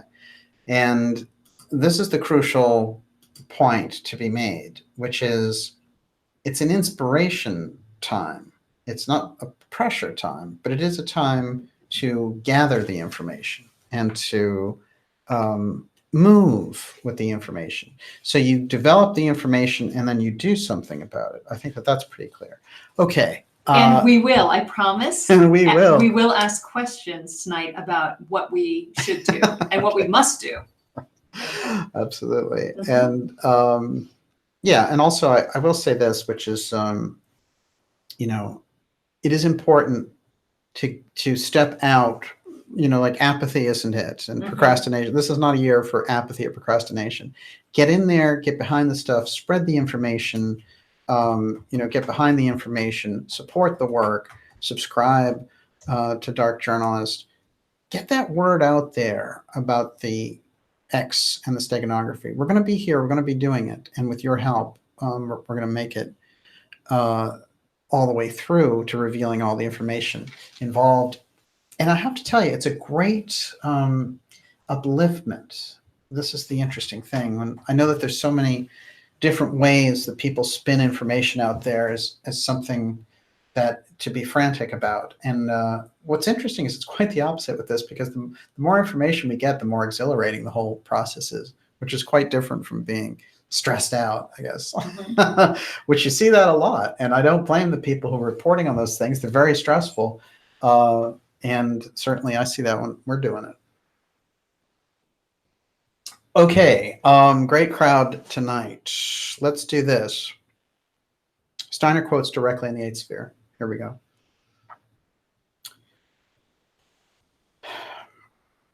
The eighth sphere, or what is called the eighth sphere, can have nothing directly to do with anything within the material world.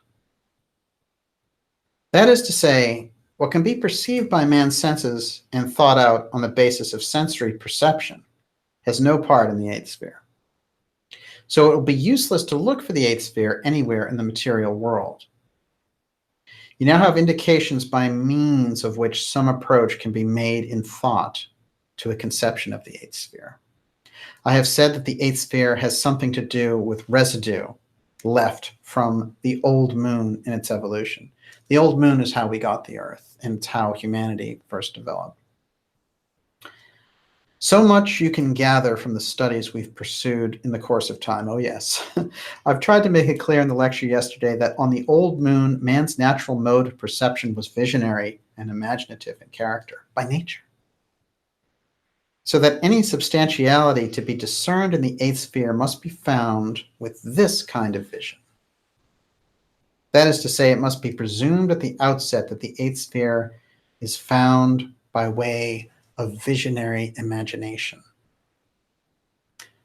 We have to be able to tap that aspect of our own minds to be able to see that vista of the eighth sphere. How was it that the expression eighth sphere came to be used? You know that human evolution takes its course through the seven spheres of Saturn, Sun, Moon, Earth, Jupiter, Venus, and Vulcan. So we touched on this earlier. We will conceive that besides these seven spheres, there is still something else which lies outside them, and yet is in some way related to Earth. Here then we have a sphere visible only to visionary imagination. And that visionary imagination is clairvoyance. It stands there as an eighth sphere over and above the seven which constitute the domain of the ordered and regular evolution of mankind. That's that evolutionary track in anthroposophy. All such sketches are, of course, purely diagrammatic. One is obliged to draw separately spheres which can only be observed within the others. For you will certainly have realized from our studies that as long as man is within the material world, he makes his observations through the senses and thinks with the intellect. He is standing in the fourth sphere. That's Earth. The Earth sphere. If he develops his faculties of soul sufficiently to be able to see the third sphere, the moon sphere, that he takes a far flight, but not in a spatial sense, he observes not from another place, but physically speaking, spatially speaking, from the same place. These seven spheres ought therefore in reality to be drawn within one another. He drew them so we could see them, but they actually are interlinked, all of them. That will give you an inkling that the eighth sphere is to be observed within the Earth sphere. It's a mirror of Earth. It's like Earth. And one thing I want to insert here is, but like a mirror, it doesn't have any substance. So I can't touch what's in the mirror. I can only reflect what's in the mirror. It's an illusion then. It is illusionary. Okay. Absolutely. So this will wow, so you can get stuck in the mirror. This is incredible. Yes, that's a good point, actually. That's a great way to put it. Do you hear that, Occult fan? Occult fan will like that one. It cannot properly be drawn either above or below to depict the reality. It would have to be sketched into the Earth sphere. It's interlinked. It exists within what we're doing. You don't have to go somewhere to go to the eighth sphere. I have often given a crude example to express what is here meant. Just as physical air is around us, so is the spiritual around us. We have to look for the spiritual within what is actually physical in our environment. Hence, it must be presumed that just as the spiritual world is round about us, so we must also look for the eighth sphere in our environment. when we're talking about that virtual reality. It's here with us, but it is illusionary.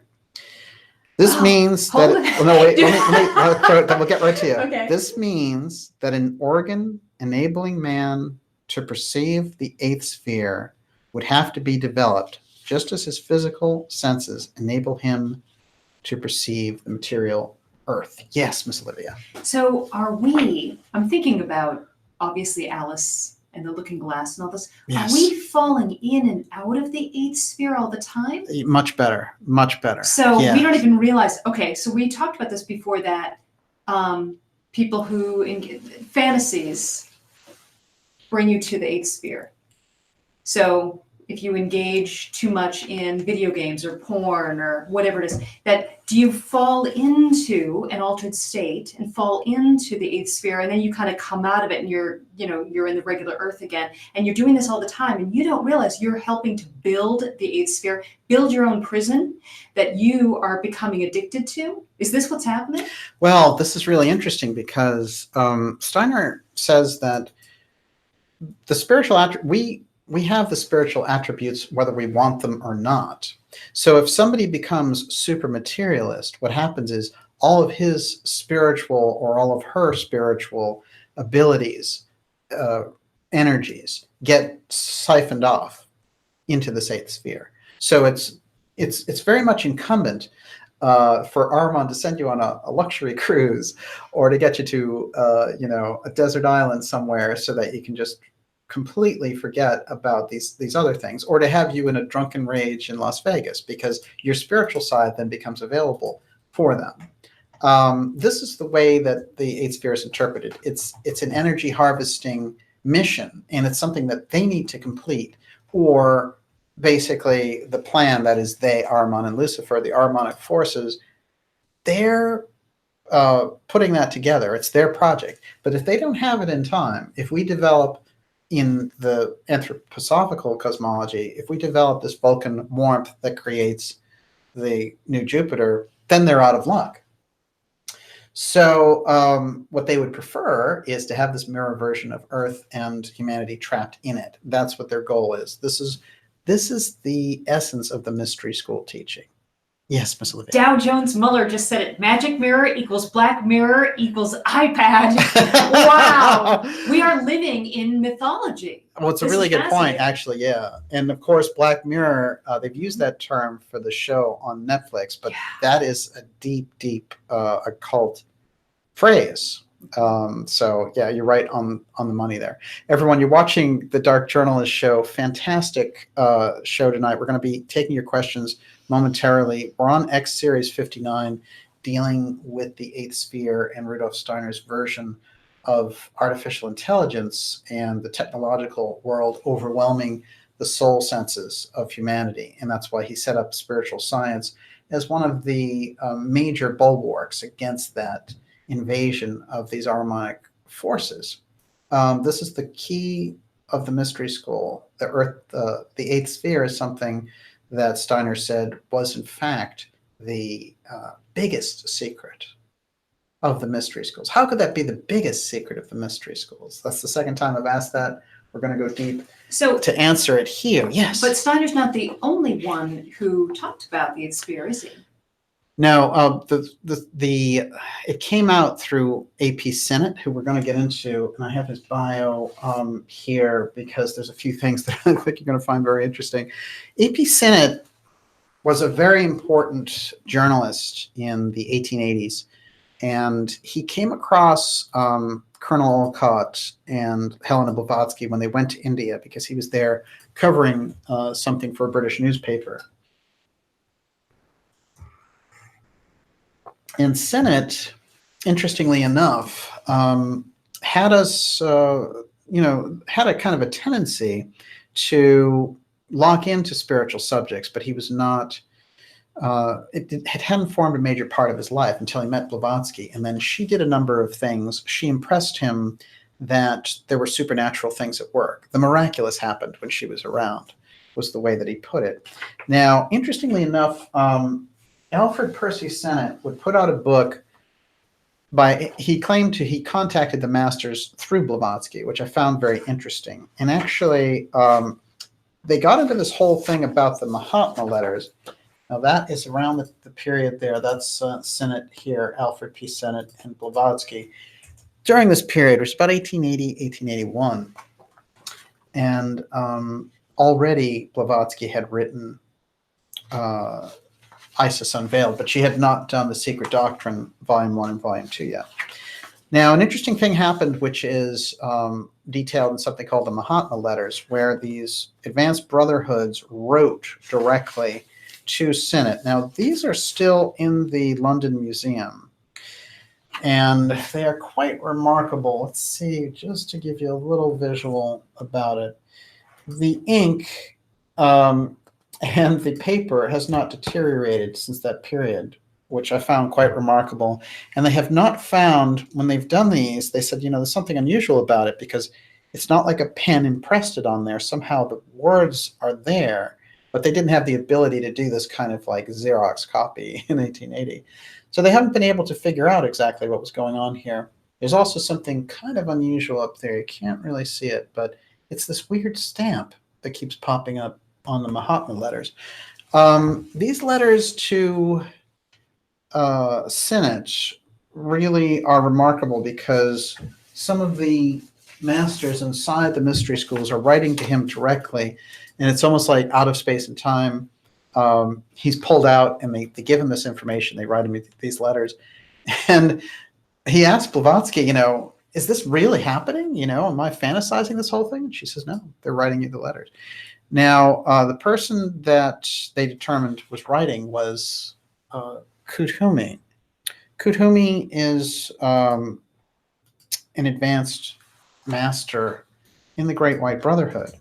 Now, Theosophy, one of the great inspirations of Theosophy was Kuthumi, and he was giving all of this incredibly rich detail to Sennett, and Sennett said, look, I'm a great writer, I'm a journalist, I'm going to put this stuff down. And so he wrote a book called Esoteric Buddhism. Now, again, with that Eastern kind of slant going on, here is where it first gets revealed. And this is actually in a chapter called Kamaloka in Esoteric Buddhism. It's page 113 in the book. And what he says is, the eighth sphere, of which occasional mention will be found in older occult writings, it will have been unintelligible to ordinary readers hitherto why it was called the eighth sphere. But since the explanation is now given out for the first time, he was aware here that he was letting this information out. Again, this is the mystery schools coming forward and giving us the information. But since the explanation now given out for the first time of the sevenfold constitution of our planetary system, the meaning will be clear enough. The spheres of the cyclic process of evolution are 7 in number, but there is an 8th in connection with our Earth being, it will be remembered, the turning point in the cyclic chain. And this 8th sphere is out of circuit, a cul-de-sac, and the bourne from which it may truly be said, no traveler returns. This is the first mention of the 8th sphere. It will readily be guessed that the only sphere connected with our planetary chain, which is lower than our own in the scale, having spirit at the top and matter at the bottom, must itself be no less visible to the eye and to optical instruments than the Earth itself. And as the duties which this sphere has to perform in our planetary system are immediately associated with this Earth, there is not much mystery left now in the riddle of the 8th sphere, nor as the place in the sky where it may be sought. The conditions of existence there, however, are topics on which the adepts are very reserved in their communications to uninitiated pupils, and concerning these, I have for the present no further information to give. What he was saying, and what he says here, is that the 8th sphere is the moon. This is how it was revealed. This is how Sennett revealed it. Steiner, the reason he even talked about it, is that Sinnott made a great error, a huge mistake, and that the eighth sphere was not the moon, and that he misinterpreted this, which is why Steiner has to come forward later and correct the record, even though the mystery schools are not even supposed to discuss the eighth sphere. So the eighth sphere is something that we need to learn about in depth. In fact, the only good material on it comes through Sinnott. There's a little bit of Blavatsky about it. She also says that Sinnott was mistaken, attributing it to the moon, and that this will eventually be corrected. She may have been foreseeing Steiner coming forward and doing just that. But in any case, for the record, the eighth sphere is not the moon, and that the eighth sphere is something that cannot be discerned by physical instruments. But it is a realm which is being built by these harmonic forces, and that realm is operating through technology and imagination. So we're getting illusions there. You know, when people talk about simulations and simulated universe, and when they talk about, you know, clone realities and things of this nature in artificial intelligence, in nanotechnology, then we're starting to get an idea. We're in the ballpark that they are starting to get onto the eighth sphere. And the eighth sphere, again, being a mirror image of the earth. Okay, a couple of quick quotes here. This is Steiner now. Imaginative clairvoyance without perceiving something of the eighth sphere is impossible. If you have the clairvoyance, you see it. The reason why it is so difficult to speak of matters such as the eighth sphere is because really clear and discriminative clairvoyance is possessed by so very few. That is a really crucial point. So one quick thing at the very end, there are more quotes here, but we'll save it for another one. But I think that this is important. In the human domain, it was necessary that a counterweight should be created to the intention that was aimed at the human head by Ahriman. Just as in the outside world, materiality had to be densified so that Lucifer and Ahriman cannot dissolve it by their alchemy, so in the human being, something had to be set over against the organ that can most easily be attacked by Ahriman and Lucifer. And that is the head. Again, it's imaginative. Care had to be taken that not everything in man proceeding from the head can become prey of Ahriman, that not everything shall depend upon head activity and the activity of the outward senses, for then Lucifer and Ahriman would have been victors. It was necessary that a counterweight should be created in the domain of earthly life, that there should be in the human being something entirely independent of the head. And this was achieved through the work of the spirits of form, the good spirits of form, who implanted the principle of love into the principle of heredity on earth. That is to say, there is now operative in the human race something that is independent of the head, that passes from generation to generation and has its deepest foundations in the physical nature of humanity. Hence, the violent battle which persists through history, the battle waged by Ahriman and Lucifer against everything that comes from this domain. Lucifer and Ahriman want to force on man the exclusive sovereignty of the head. That is the scientific materialism. That is the weighing of facts. They want to force it. And they launch their attacks by way of the head against everything that is purely natural affinity. For whatever is hereditary substance in the earth cannot be wrested away by them. This is quite remarkable, and I think gives us an idea that there's a battle going on here, and that the more that they can keep us in our heads and keep us measuring things without the larger spectrum of our spirit operating through our entire body and mind and emotions. This is the Ahrimanic goal, and that's where the eighth sphere takes its lead to become constructed and finish as the kind of the ultimate Death Star, I guess you could say. Mhm. But it is quite remarkable. And I have to say, the legacy that we have of material from Steiner about it is crucial because you can't find it anywhere else. And with that, Miss Olivia, I turn the floor over to you. You've been very Okay. patient. Tremendous question. Yes. First one, Najat Madri. Could Ahriman be serving another master? I mean, ultimately, Yeah. Ahriman Well, is a very pure creature, right? And there's really nothing. He's sort of, if he's the ultimate evil, you know, then the only one he would be serving would be sort of the creator. I think what you could think of is think of Ahriman as an impulse. Then think of it as a group of impulses. Then think of it as a wave. And then think of it as a fleet. And so you're starting to get, what I get the impression of when I read it is that it seems like it impregnates matter.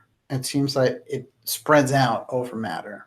So to try to think of it and what it serves, it is the impulse that it serves. So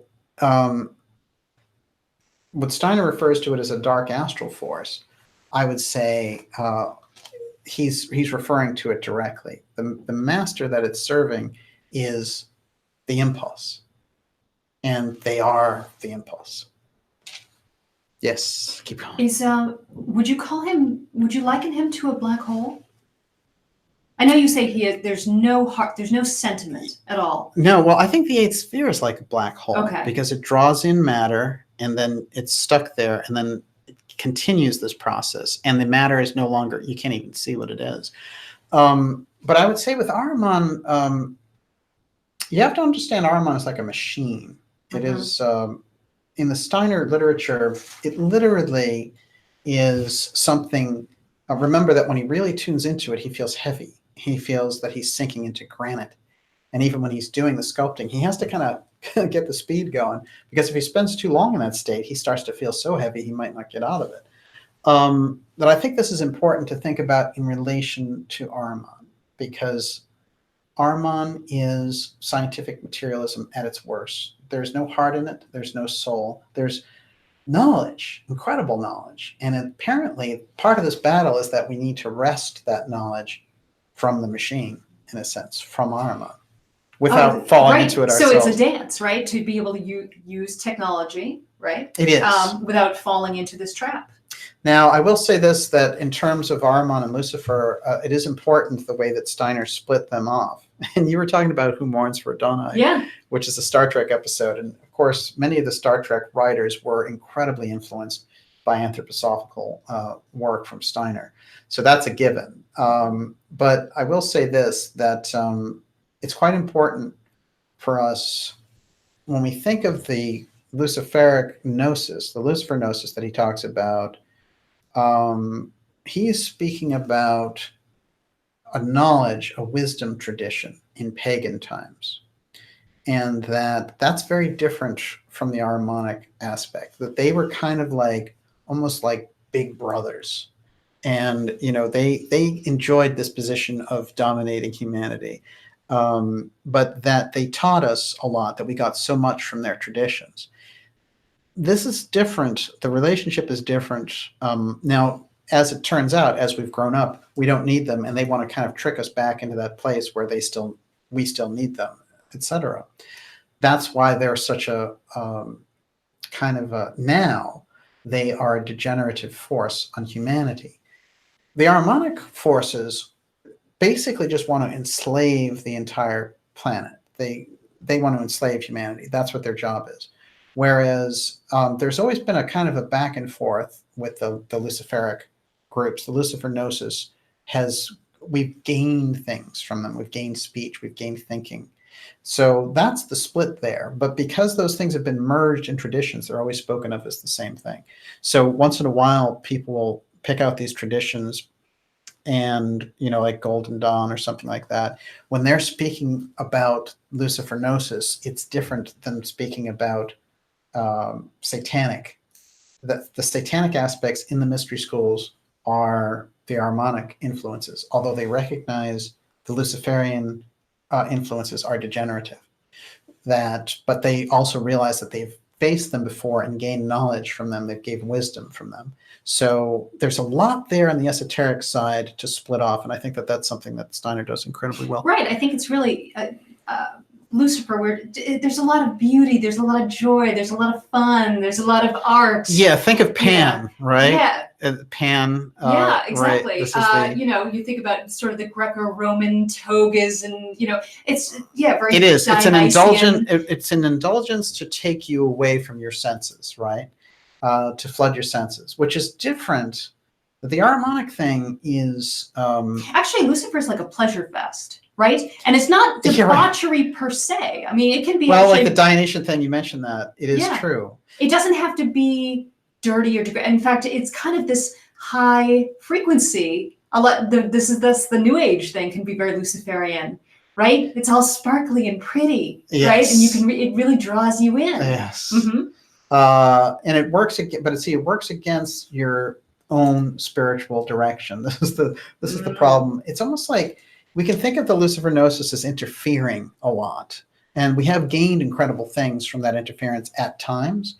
But when we look more to, the real kind of what's portrayed as the devil are the Harmonic forces. When you look at the mystery schools and you look at Steiner's teaching, he's splitting them.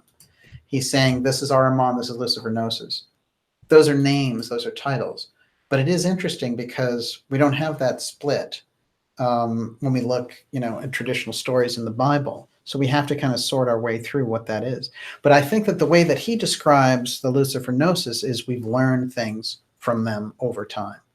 And but we're at a point where they can't dominate because they also now, because we've grown up in a sense, they're working closely with Ahriman to build the eighth sphere. They both want the eighth sphere because they both want to trap humanity at this point. Because humanity, in one sense, although we gain things from the Lucifer Gnosis, we're not going to serve Lucifer Gnosis. We're not going to serve Ahriman. So this is the nature of this kind of larger philosophical discussion. But apparently, the way that Steiner regards it is that Ahriman is the greatest threat. Okay. Sorry. Okay, Sacred Forest. So what do they gain by enslaving all humanity? I mean, what anybody gains is power, right? Well, humanity is, remember, one of the greatest creations in all creation. So to dominate humanity is a great prize for a lower astral group like Ahriman, especially since they've been at it since the beginning. So there is a very interesting quote in the Casey readings that makes me think about this, where he's talking about creation and how things happened early on. And then he said, there are accidents even in creation, peculiar statement here, but true. And it could be that when all of this stuff and all this perfection was being built, there was an aberration in it, and that the aberration gathered steam, and that this aberration became the Harmonic forces. I think it's very important that Steiner brought Ahriman into our consciousness so we can start to weigh out what the problem is. And also, remember, according to him, we need to face Ahriman. So facing it through the technology, and it's preparing an actual incarnation. Now, people talk about the Antichrist. They talk about these different mythologies associated with Ahriman. But it all comes down to the same thing. This is an incarnation of evil. And it is, in the Steiner work, it's coming through the technology. That's the way that they're going to try to grab humanity.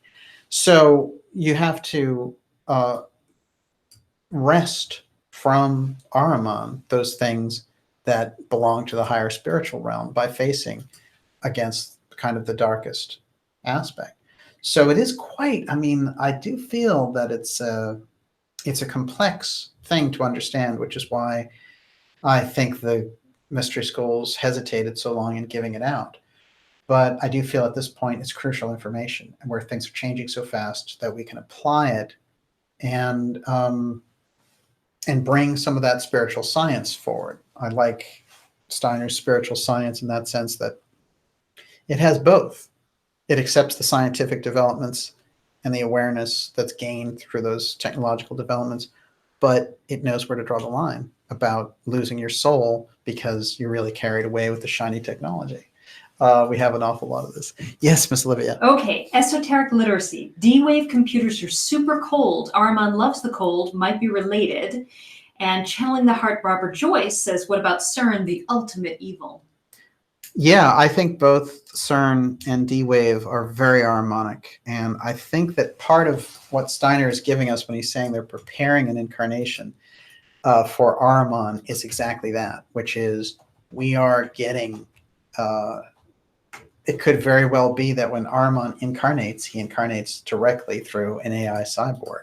That would probably be the ultimate for him, and a big problem for us. So we already see these scientists like Kurzweil and the rest saying that they want the singularity, they want to merge with machines and all the rest of it. So they're already on that Ahrimanic trip. There's no, there's no hesitation or subtlety about it. And this is the nature of the period that we're in, where people, some of those scientists who brought forward this D-wave thing, what they were saying as it was being brought up was, he said, I felt like I was at the altar to an alien god. This is a quote from Ilana Freeland. And it's quite remarkable because that's really, that's how they feel about it. The same thing with the scientists at CERN, this kind of adulation, this incredible language. And there's a series of quotes that I went over with Dr. Farrell on this from these scientists. And it is really just, it's shocking that they would have that much, that they would be worshiping the kind of golden calf of technology in this sense. Yes. Okay, so living soul, quickening spirit. Uh-huh. Is the nasty pedo drug sex counterculture also part of Lucifer and Ahriman? Where does that fit in? Mm-hmm. Oh, sure. And it has always been thus. Unfortunately, it's nothing new. But I do feel that it has so captured the upper echelons of power here in the 21st century. And it was certainly active in the 20th, and we've gone through a number of studies looking at everything from the Kennedy era to the setup of the Federal Reserve. If you really look there in the 20th century, the political corruption is thick. By the time you get to the Clintons in the 90s, it's all, there's been so much CIA drug running. There's been such a domination of the public by being propagandized.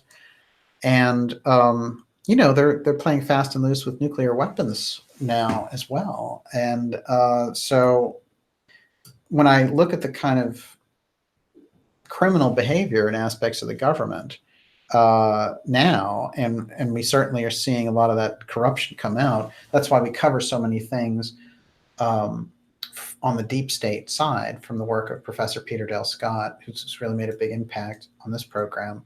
And in my conversations with him, there's no question we can bring, the reason we cover that political side is because, like I said, when you study the mystery schools, when you study the teachings, you realize that the political part is hand in glove with it, because a lot of the left-hand schools are very active in politics, and they are very driven by their own selfish motives. Now, I did want to also say something about left-hand schools, which is there are levels, and there are groups that are just in it for themselves, and they operate as left-hand schools, but there are serious black magic versions of that have nothing to do with just the kind of what I would call petty evil of a traditional left-hand path. That's just a kind of indulgent thing. But real hardcore black magic left-hand schools who are often called things like gray guides and things of this nature, that is where I think we see a lot of these occult things come from on the human trafficking side and things of that nature. So, wow, yeah, incredibly powerful question. What else you got? Kathmandu, does drug use contribute to the eighth sphere, pot, meth, LSD, etc.? Well, it certainly can. The problem with a lot of these things, and I have some really incredible people. Of course, when I was with Graham Hancock, he's an incredible advocate for controlling your own consciousness and using things like ayahuasca to expand your spirituality. So you can see how people would bring it into different realms. A lot of that is how it's used. However, I will say that certain types of casual use of things that are really hardcore, like, you know, going on a trip or magic mushrooms or things like that, that it can, that I wouldn't recommend it, because I do feel that if you're not prepared properly for going into an experience like that, I wouldn't do it recreationally. I guess I'll put it that way. Keep going. Two Algernon said the high left-hand path is allied with Sorat, the sun demon, according to Steiner. And earlier, two Algernon mentioned that Sorat might be Ahriman's kind of handler. Oh, isn't that interesting? Well, see, You've never mentioned Sorat before. well, the Azuras are fleets of demons. And but I would say this, that it's emphasized again and again in anthroposophy that Ahriman is the kind of central point of the battle, and that these things are related, so that it is important. I mean, if we can start to get a handle of what Ahriman is, then understanding what the Azuras, especially around that, are, you start to get a handle on it. But I think understanding the impact of the Lucifer Gnosis Harmonic aspect is really the crux of what is laid out in anthroposophy. So there are mentions of other beings, and there are mentions of kind of fleets of beings that feed on humanity. And I know that there's a quote that's circulating all over the place where Steiner talks about these beings kind of feeding off humanity. But Steiner's not a one-trick pony. You know, it's a tapestry of information, and it draws on what he's laying out there. The mystery schools are ready to put out. They're ready to put out that the battle with Ahriman is on, and that it's coming through the technology, and that there's a 100-year period from when he's speaking about it. So they're laying that out for us. That seems to be the step. But certainly, if you want to talk about entities that are on the dark side, there's some choices and there's some knowledge to be gained in that study on the anthroposophical line. Yes. Anonymous says, eighth sphere limitations mostly disappear if electric grid collapses. Well, this is interesting because I happen to think that most of what we've developed, you know, the spirit of electricity, these things aren't going away. And but I think what they've done is they've fast forwarded us through so many different things. I remember reading Black Elk at one point, and he was talking about when he goes to New York City at one point, and he has this incredible moment where he realizes that they've somehow figured out how to package and harness the thunder gods. And he's right, you know, but he knew them as gods. And so here he is seeing us just using these natural sources for civilization and light and things like that. I do feel that there's something inherent in electricity and in the technological advances that gives the ability for the eighth sphere to really work overtime. Like I said, you know, I've on a number of occasions when I've laid things out for people about political corruption on the Dark Journalist show, sometimes I'll hear things like, well, we've always been ruled by, you know, this group, and we'll get through that and all this. You know, we've always had evil people in charge. But I always point out that we've never had this technology, unless you want to go back to Atlantean times, and that didn't end up so well. So I think that we have to look at it in terms of what the technology has given them the ability to do and what we have been able to do. So we've been able to expand our mind, to share knowledge, and to build communities with it, on one hand, on one side of it. But on the other hand, the kind of power brokers have been able to use it to surveil and imitate humanity and create an AI that knows what humanity thinks about in every intimate detail. So we certainly are getting into kind of a major face-off. Yes, Miss Olivia. Okay, Alan Karna. What did Steiner say, if anything, about the resistance to Ahriman when he manifests? What kind of pushback? No question, it's awareness. He calls it alert. So that we're being alert, that if we know it's coming, and that if we've already set it up, that we're not getting sucked into the machine, that the machine is still a servant, and that we don't need our phone all the time. And that, if we're getting entrainment technology, or if we're being pulsed by these things, well, there's a different way to use the technology. So that's where we would start. So when people resist 5G and things like that, there's good reason for it. But I'll tell you what's fascinating is when I've been hinting around, talking to experts around the 5G question, oddly enough, a lot of them saying that even in 4G, there was already a kind of phased array going on. So that we've already been set up, we're already in kind of the soup of what 5G is bringing. And those little towers everywhere, it might be the kind of thing where you fight them neighborhood by neighborhood, county by county. But what we've seen over and over again is that when something is laid down on high and has so much profit attached to it,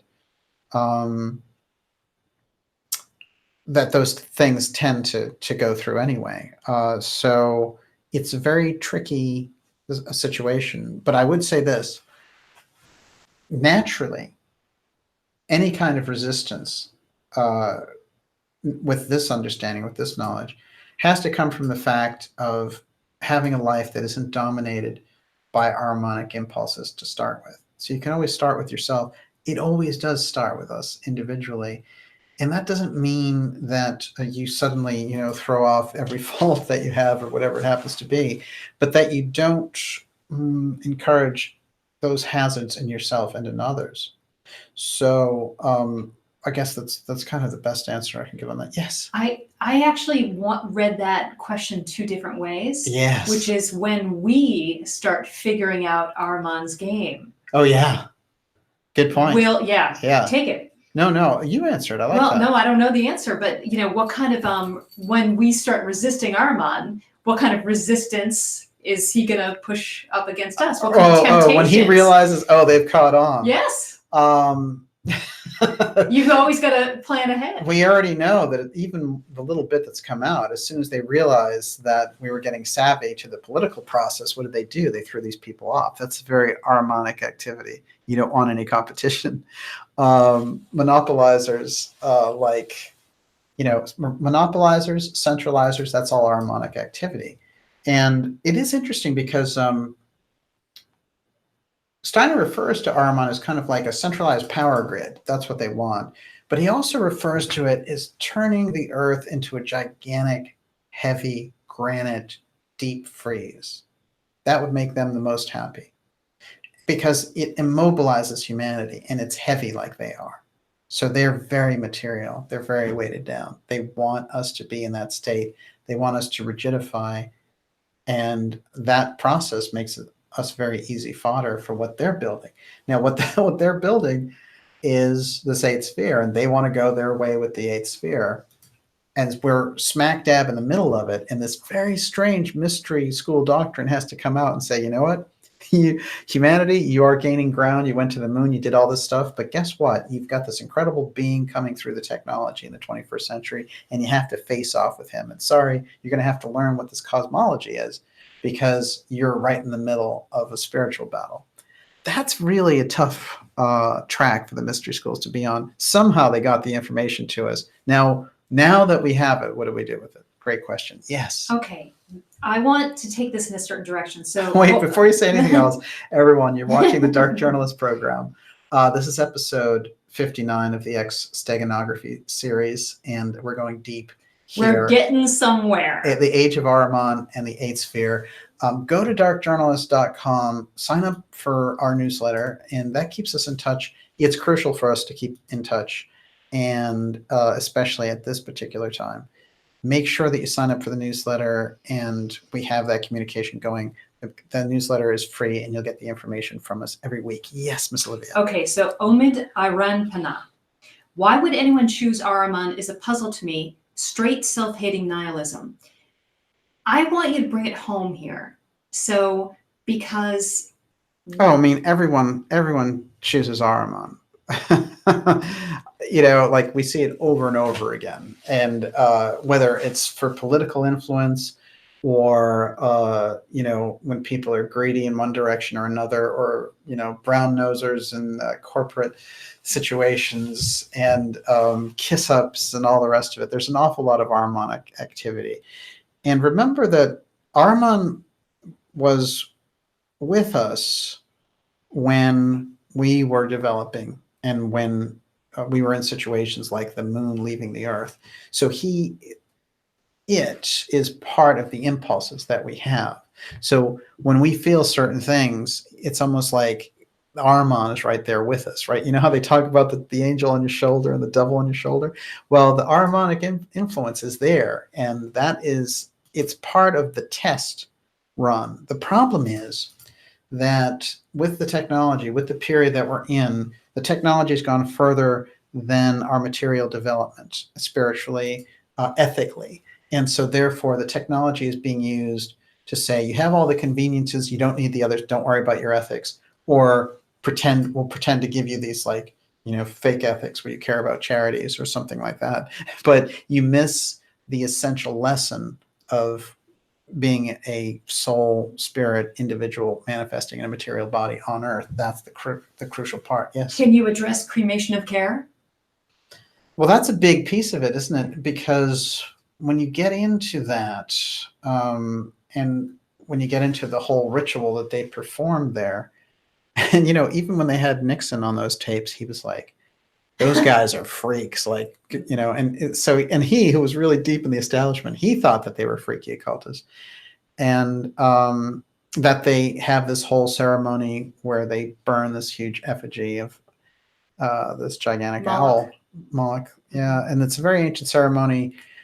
That whole thing is a show in itself. But I will say that the whole idea of cremation of care, I think, is interesting because it's almost like getting rid of your conscience. And once you let your conscience go, you can do all these other things, because then you don't care about humanity anymore. You can rise in this field. You can rise in that field. You can be a drug dealer without thinking about all the terrible things that those drugs will do in the inner cities, for example. So it's like cremating your conscience. And that's a very Ahrimanic activity. And if you're Ahriman, what you do is you start adding up all the money that you can make doing that. That's very Ahrimanic. So we're just going to, it's tough. It's good because Ahriman gets a pretty bad rap in this show. There's no question. Yes, Miss Olivia. Meow meow. Can you explain how demonic entities feed off people? How does hurting children and causing suffering feed demonic entities? Loosh? There's been a lot of talk about that. There's no question about it. And that is, it is the confronting innocence. It's stealing innocence and feeding off that fear. And we have cults and we have groups, we have organized criminals on the high side. We have organized criminals on the low side. We have powerful institutions that support this. So it is endemic in humanity, no matter what part of the wheel that we're talking about. However, it seems to me that what we have also is a strong inherent sense of justice and a strong inherent sense of moving the culture forward and a strong sense of protecting the weakest in our society. So those impulses face off against each other. And I think over and over again, in the society at large, what they're trying to do is control how we do that, because our natural impulses are pretty good. A lot of us have a lot of common sense. Yes, Miss Olivia. So John Jacob wanted you to circle around again. In what context does the moon leave the Earth? You want to address that? Well, this is interesting because, of course, it's spoken of both by Steiner and by Gurdjieff. There's a great quote in Ouspensky's In Search of the Miraculous on Gurdjieff where he says that Gurdjieff is telling him about the moon. He says, basically, humanity is food for the moon. So the moon is under so many laws, and humanity on Earth is under so many laws. And what happens is, if humanity, just on a natural sense, if you don't develop your consciousness, nature has a certain evolutionary track, but it's much slower than if the human being attempts that whole kind of evolution on its own. So what happens is, if you can spiritually evolve while nature is evolving you physically, then the moon and other forces don't have that much power over you. Now, both Gurdjieff and Steiner refer to this moon leaving the earth period as a very low and traumatizing period. But when it was happening, this had to do with the beings that were involved with the evolution of the earth. And it's very dense material, but I will say this to sum it up. In essence, that period when the moon was leaving the earth is when the Harmonic forces felt that we kind of had our shields down and that we were the most vulnerable. So they basically moved at that point to take over humanity. And what happened instead were that the higher powers came to kind of fight that off. And when the moon actually was fully out of the earth, we had a chance again. There was a stabilizing force. But ever since then, Ahriman has become part of the earth evolution. So he's part of us. And so facing him and facing up to it is kind of like facing ourselves, which is why I think Ahriman is a twin in Persian mythology with Ahura Mazda, who is the Christ figure. It's Christ versus evil. Again, it's Emilius versus Belial, if you go back into the Casey readings, and Atlantean times. So we're back, we're back in the battle. We're back, baby. Okay, Miss Olivia, we'll take 2 more questions, and then we're going to wrap up this incredible time with everyone. Dark Journalist X Series 59, The Eighth Sphere, Age of Ahriman, Artificial Intelligence Mystery. It's great, really fantastic to have so many of you here, and it's great taking your questions. Miss Olivia, you're up. Okay. Oh, it's so tempting. All right. So, Najat Madri, could the missing 21 trillions be for building the eighth sphere? We know that it's not physical, but in a way, she's right. That money has been... It's a physical manifestation, yeah. No question. Somebody wrote Scary Monsters and Super Creeps. I concur, exactly. Well, Najat, the first thing I'm going to mention is that Olivia pulled your questions twice tonight. That means you're really... This is a topic Najat is passionate about. You're getting her curiosity going. Doesn't happen every day. It's fantastic. Here's the deal. The missing money is a fantastic representation of what's happening because it happens behind a wall of secrecy. And one of the things that Catherine Fitz is pointing out, which is so interesting, it's interesting with Catherine anyway, because she has gone into this from a financial angle, but would we wind up speaking so much about spiritual warfare, which is one of her main tenets, right? And there's a lot of spirituality in the things that she studies, even though she's an investment counselor. Why? Because those things are intimately connected in the grand scheme of things. There's no way around it. So the idea that because you wouldn't study things of earth, it wouldn't be earthly, and you can go fulfill spiritual challenges without worrying about the balance sheet or whatever is not a balanced approach. And so when we look at the money, what it represents spiritually is greed and secrecy and misappropriation and using others and all the rest of it. So it is quite remarkable. I think it's it's definitely a good comparison. Yes. Kathleen 168 says, what about all the underground cities? Yeah. You know that they use that money to build underground shelters. No question about it. I like that. Well, one of the things I discovered in my travels was that there were many, many actual Ahrimanic temples actually identifying themselves as Ahrimanic. Think about that. And all across the world. And I was reading the story of some of them.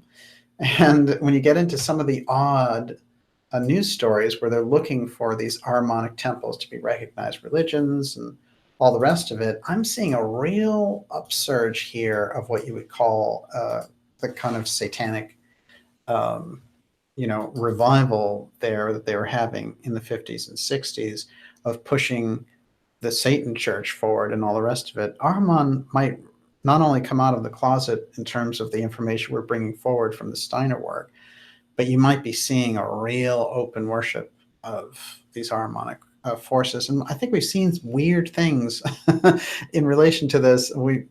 Other people have done a good job of really focusing on how they're bringing that out in culture, and like, Netflix has like a 12-year-old kid dancing as a devil or something.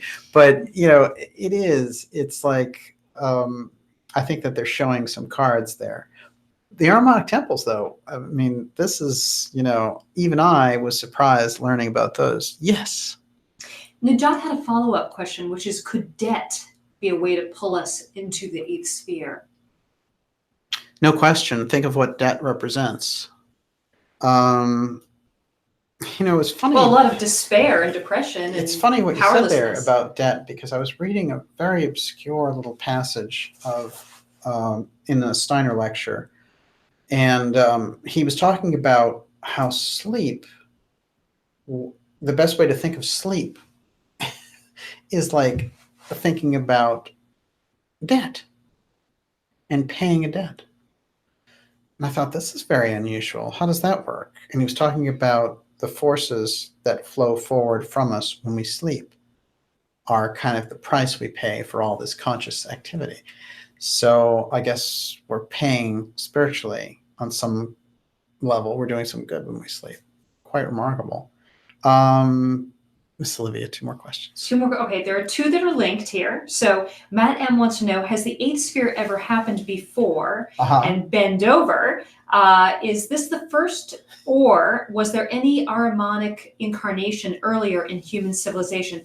Matt M, I was thinking to myself, are there 8 spheres for other civilizations, not earthly civilizations, like in the universe, right? Do they all have their own 8th sphere that they have to confront in order to grow spiritually and evolve? In other systems? Yes. That's quite remarkable.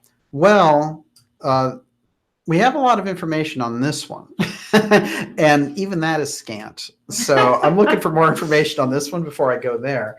But it is an interesting idea. I will say this in terms of pattern. Since Atlantean times, the Harmonic forces have been setting up the 8th sphere. So they've been working side by side with us. They have all the time in the world to do this. But the problem is that there is a window at which our evolutionary track will take us forward spiritually. And that leads, in the Steiner cosmology, to this new Jupiter and all the rest. But if they're successful in derailing us from doing that, humanity's entire spiritual evolution is jeopardized. That's the way that the mystery schools saw the problem in 1840 with scientific materialism. So it is a very crucial period when you think about it from this perspective. And I think that's probably the best way to look at it. Miss Olivia, the last question. Did you not want to take the one about Ahriman? Go ahead, give it to me. Well, has he been here before? Has he? Incarnated? Yeah. No, this is the thing. This is his first incarnation, just like Christ's incarnation. Now, Christ, this is interesting. There's a lot to go into this, but the solar Christ aspect. In esoteric literature, it's Jesus who purifies himself through the Essene Mystery School and learns all these things to be able to open and invite Christ in so that he can do his ministry for 3 years and then overcome the earth and all of its impulses, including death. So this is the entire kind of outline of the solar Christ archangel story that comes to earth. And we understand the traditional church story of Christ.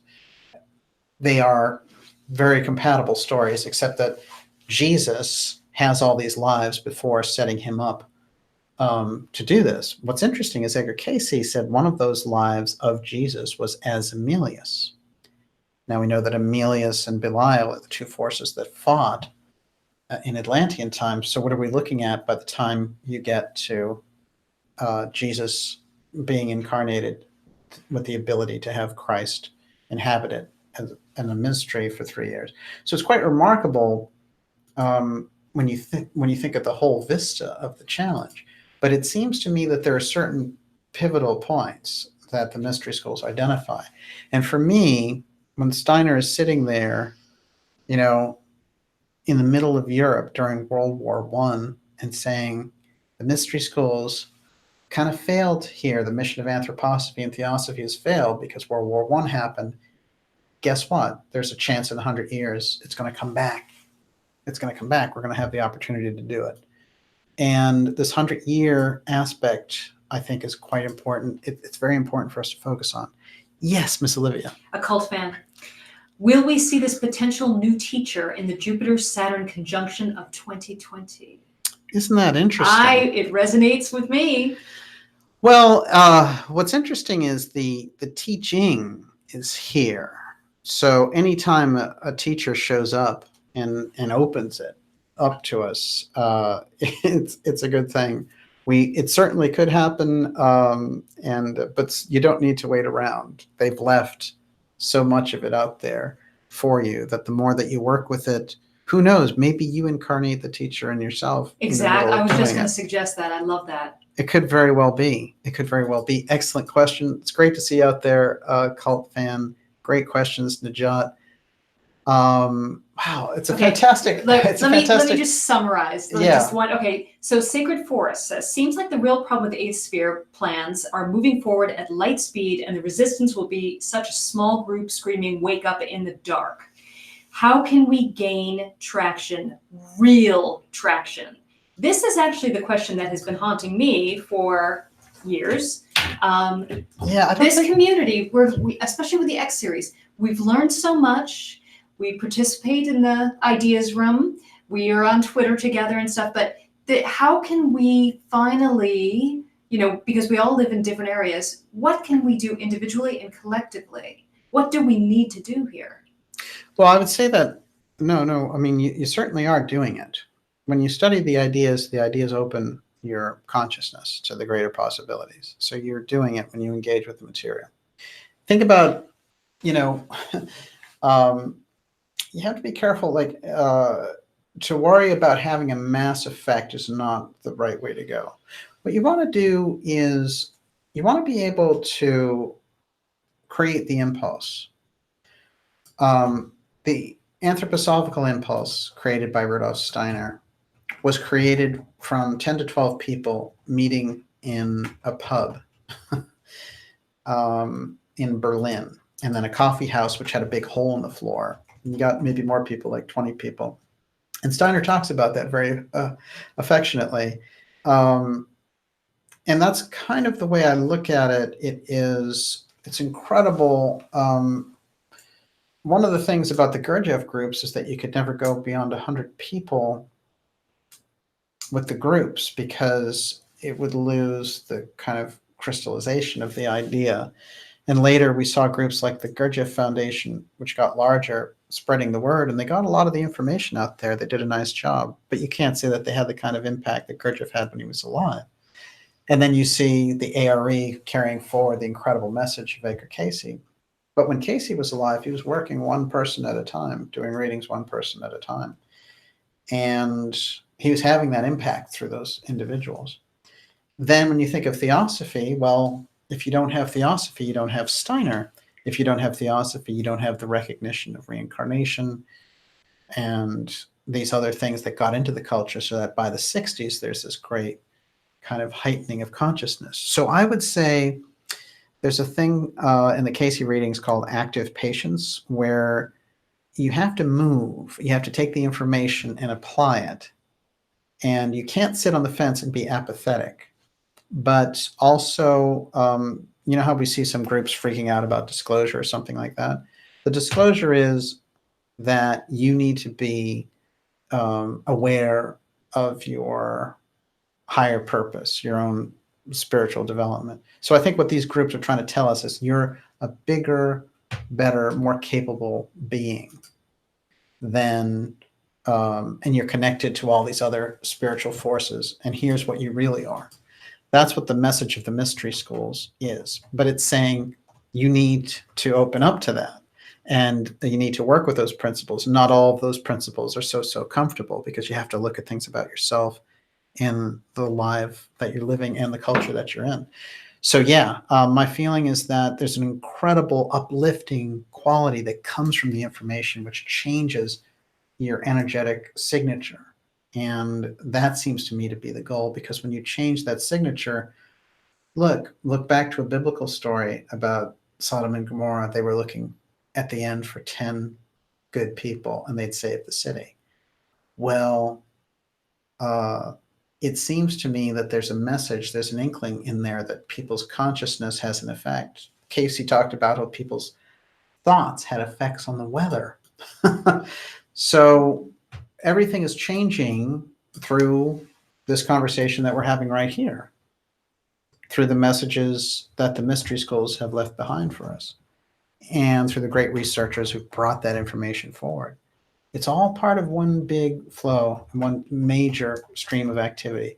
And with that, I'm going to say good night to everyone. And it's been great having you all here. It's been very invigorating on the question side. You guys did a great job. And I have to say, the closer that we get with the eighth sphere, there's going to be more information we'll bring forward with it. But I think it's a crucial aspect. And I do think that the harmonic side is something that the mystery schools and anthroposophy have vouchsafed for us for the 21st century to be aware of, so that we do not become overwhelmed by this wave of technological menace, and that we learn to use it to move the culture forward in a really expansive direction. And I have to say a few shout outs there. Mm-hmm. Bruce Wayne's out there. That's always good. Najat, great questions tonight. Mary Cox, thank you so much. Occult fan, terrific. And so we have some super chatters I'd like to thank. Yes, please. Okay, Michael Collier, Lisa Frequency, Doyle Wayne, Anthony Tormina, Philip Gillenwater, who wants you to wear a hat once on the show. Jessa Lynn, Scabtree Scabby, Eric Ackerley, Justin Masters, Ben Dover, and Gummy Bears, and Matt M. Thank you so much. Unbelievable. Your support is so appreciated. I also wanted to say happy birthday to Alan Karna. Yes. And my friend, Breach123, whose birthdays are both this coming week. Thank Fellow you. Cancers. Wow. Mm-hmm. Great. Fantastic. And Breach, I know, has done some great QA on here before. It's great to see everyone out there. And you know who I thought has been doing a great job on Twitter is Charlotte. She's done Charlotte's always fantastic. She's been asking a lot of the good questions out there. And actually, if you guys are not following Forbidden Knowledge TV on Twitter. Oh, yeah. She's great. Alexandra Bruce, of course, is one of the best, and she's very familiar for everyone in this program. We're going to have her back this summer, too, big time, because she's got a lot to say. Yeah, everybody wants to know about her battle with MailChimp. Jeffrey Epstein. And can we talk about Jeffrey Epstein? Everybody's talking about that. So are we going to it sometime? Maybe we'll have Alexandra on. We're going to talk about MailChimp. Yes, absolutely.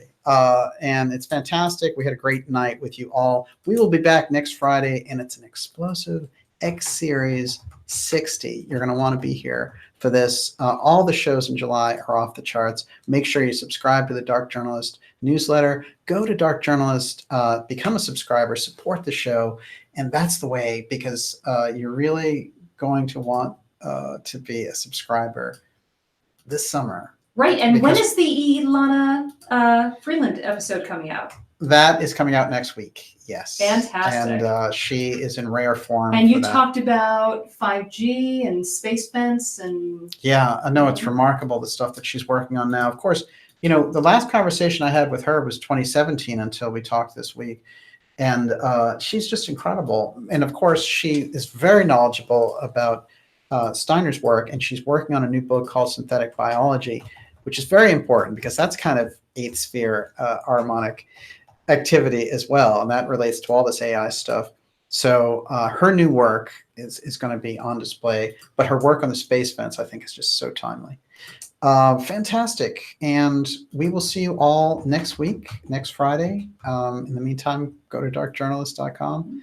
And it's been great having you here. I guess, it's been Olivia, an intense show. The only question we have left is, what's for refreshments? I'm going to get a tequila gimlet down my throat as quickly as possible. And I think definitely my usual of my quesadilla with my extra pickled jalapenos. Hey, that's fantastic. I'll try an extra strong lemonade. Isn't DJ doesn't drink. wasn't that Batman used to go up and ask for orange juice? I or have no something? milk. A glass of milk. It's like whole milk. I could get into that. Everyone, will see you next week. Thanks so much. Thanks, everybody. Have a great weekend. And have a little milk.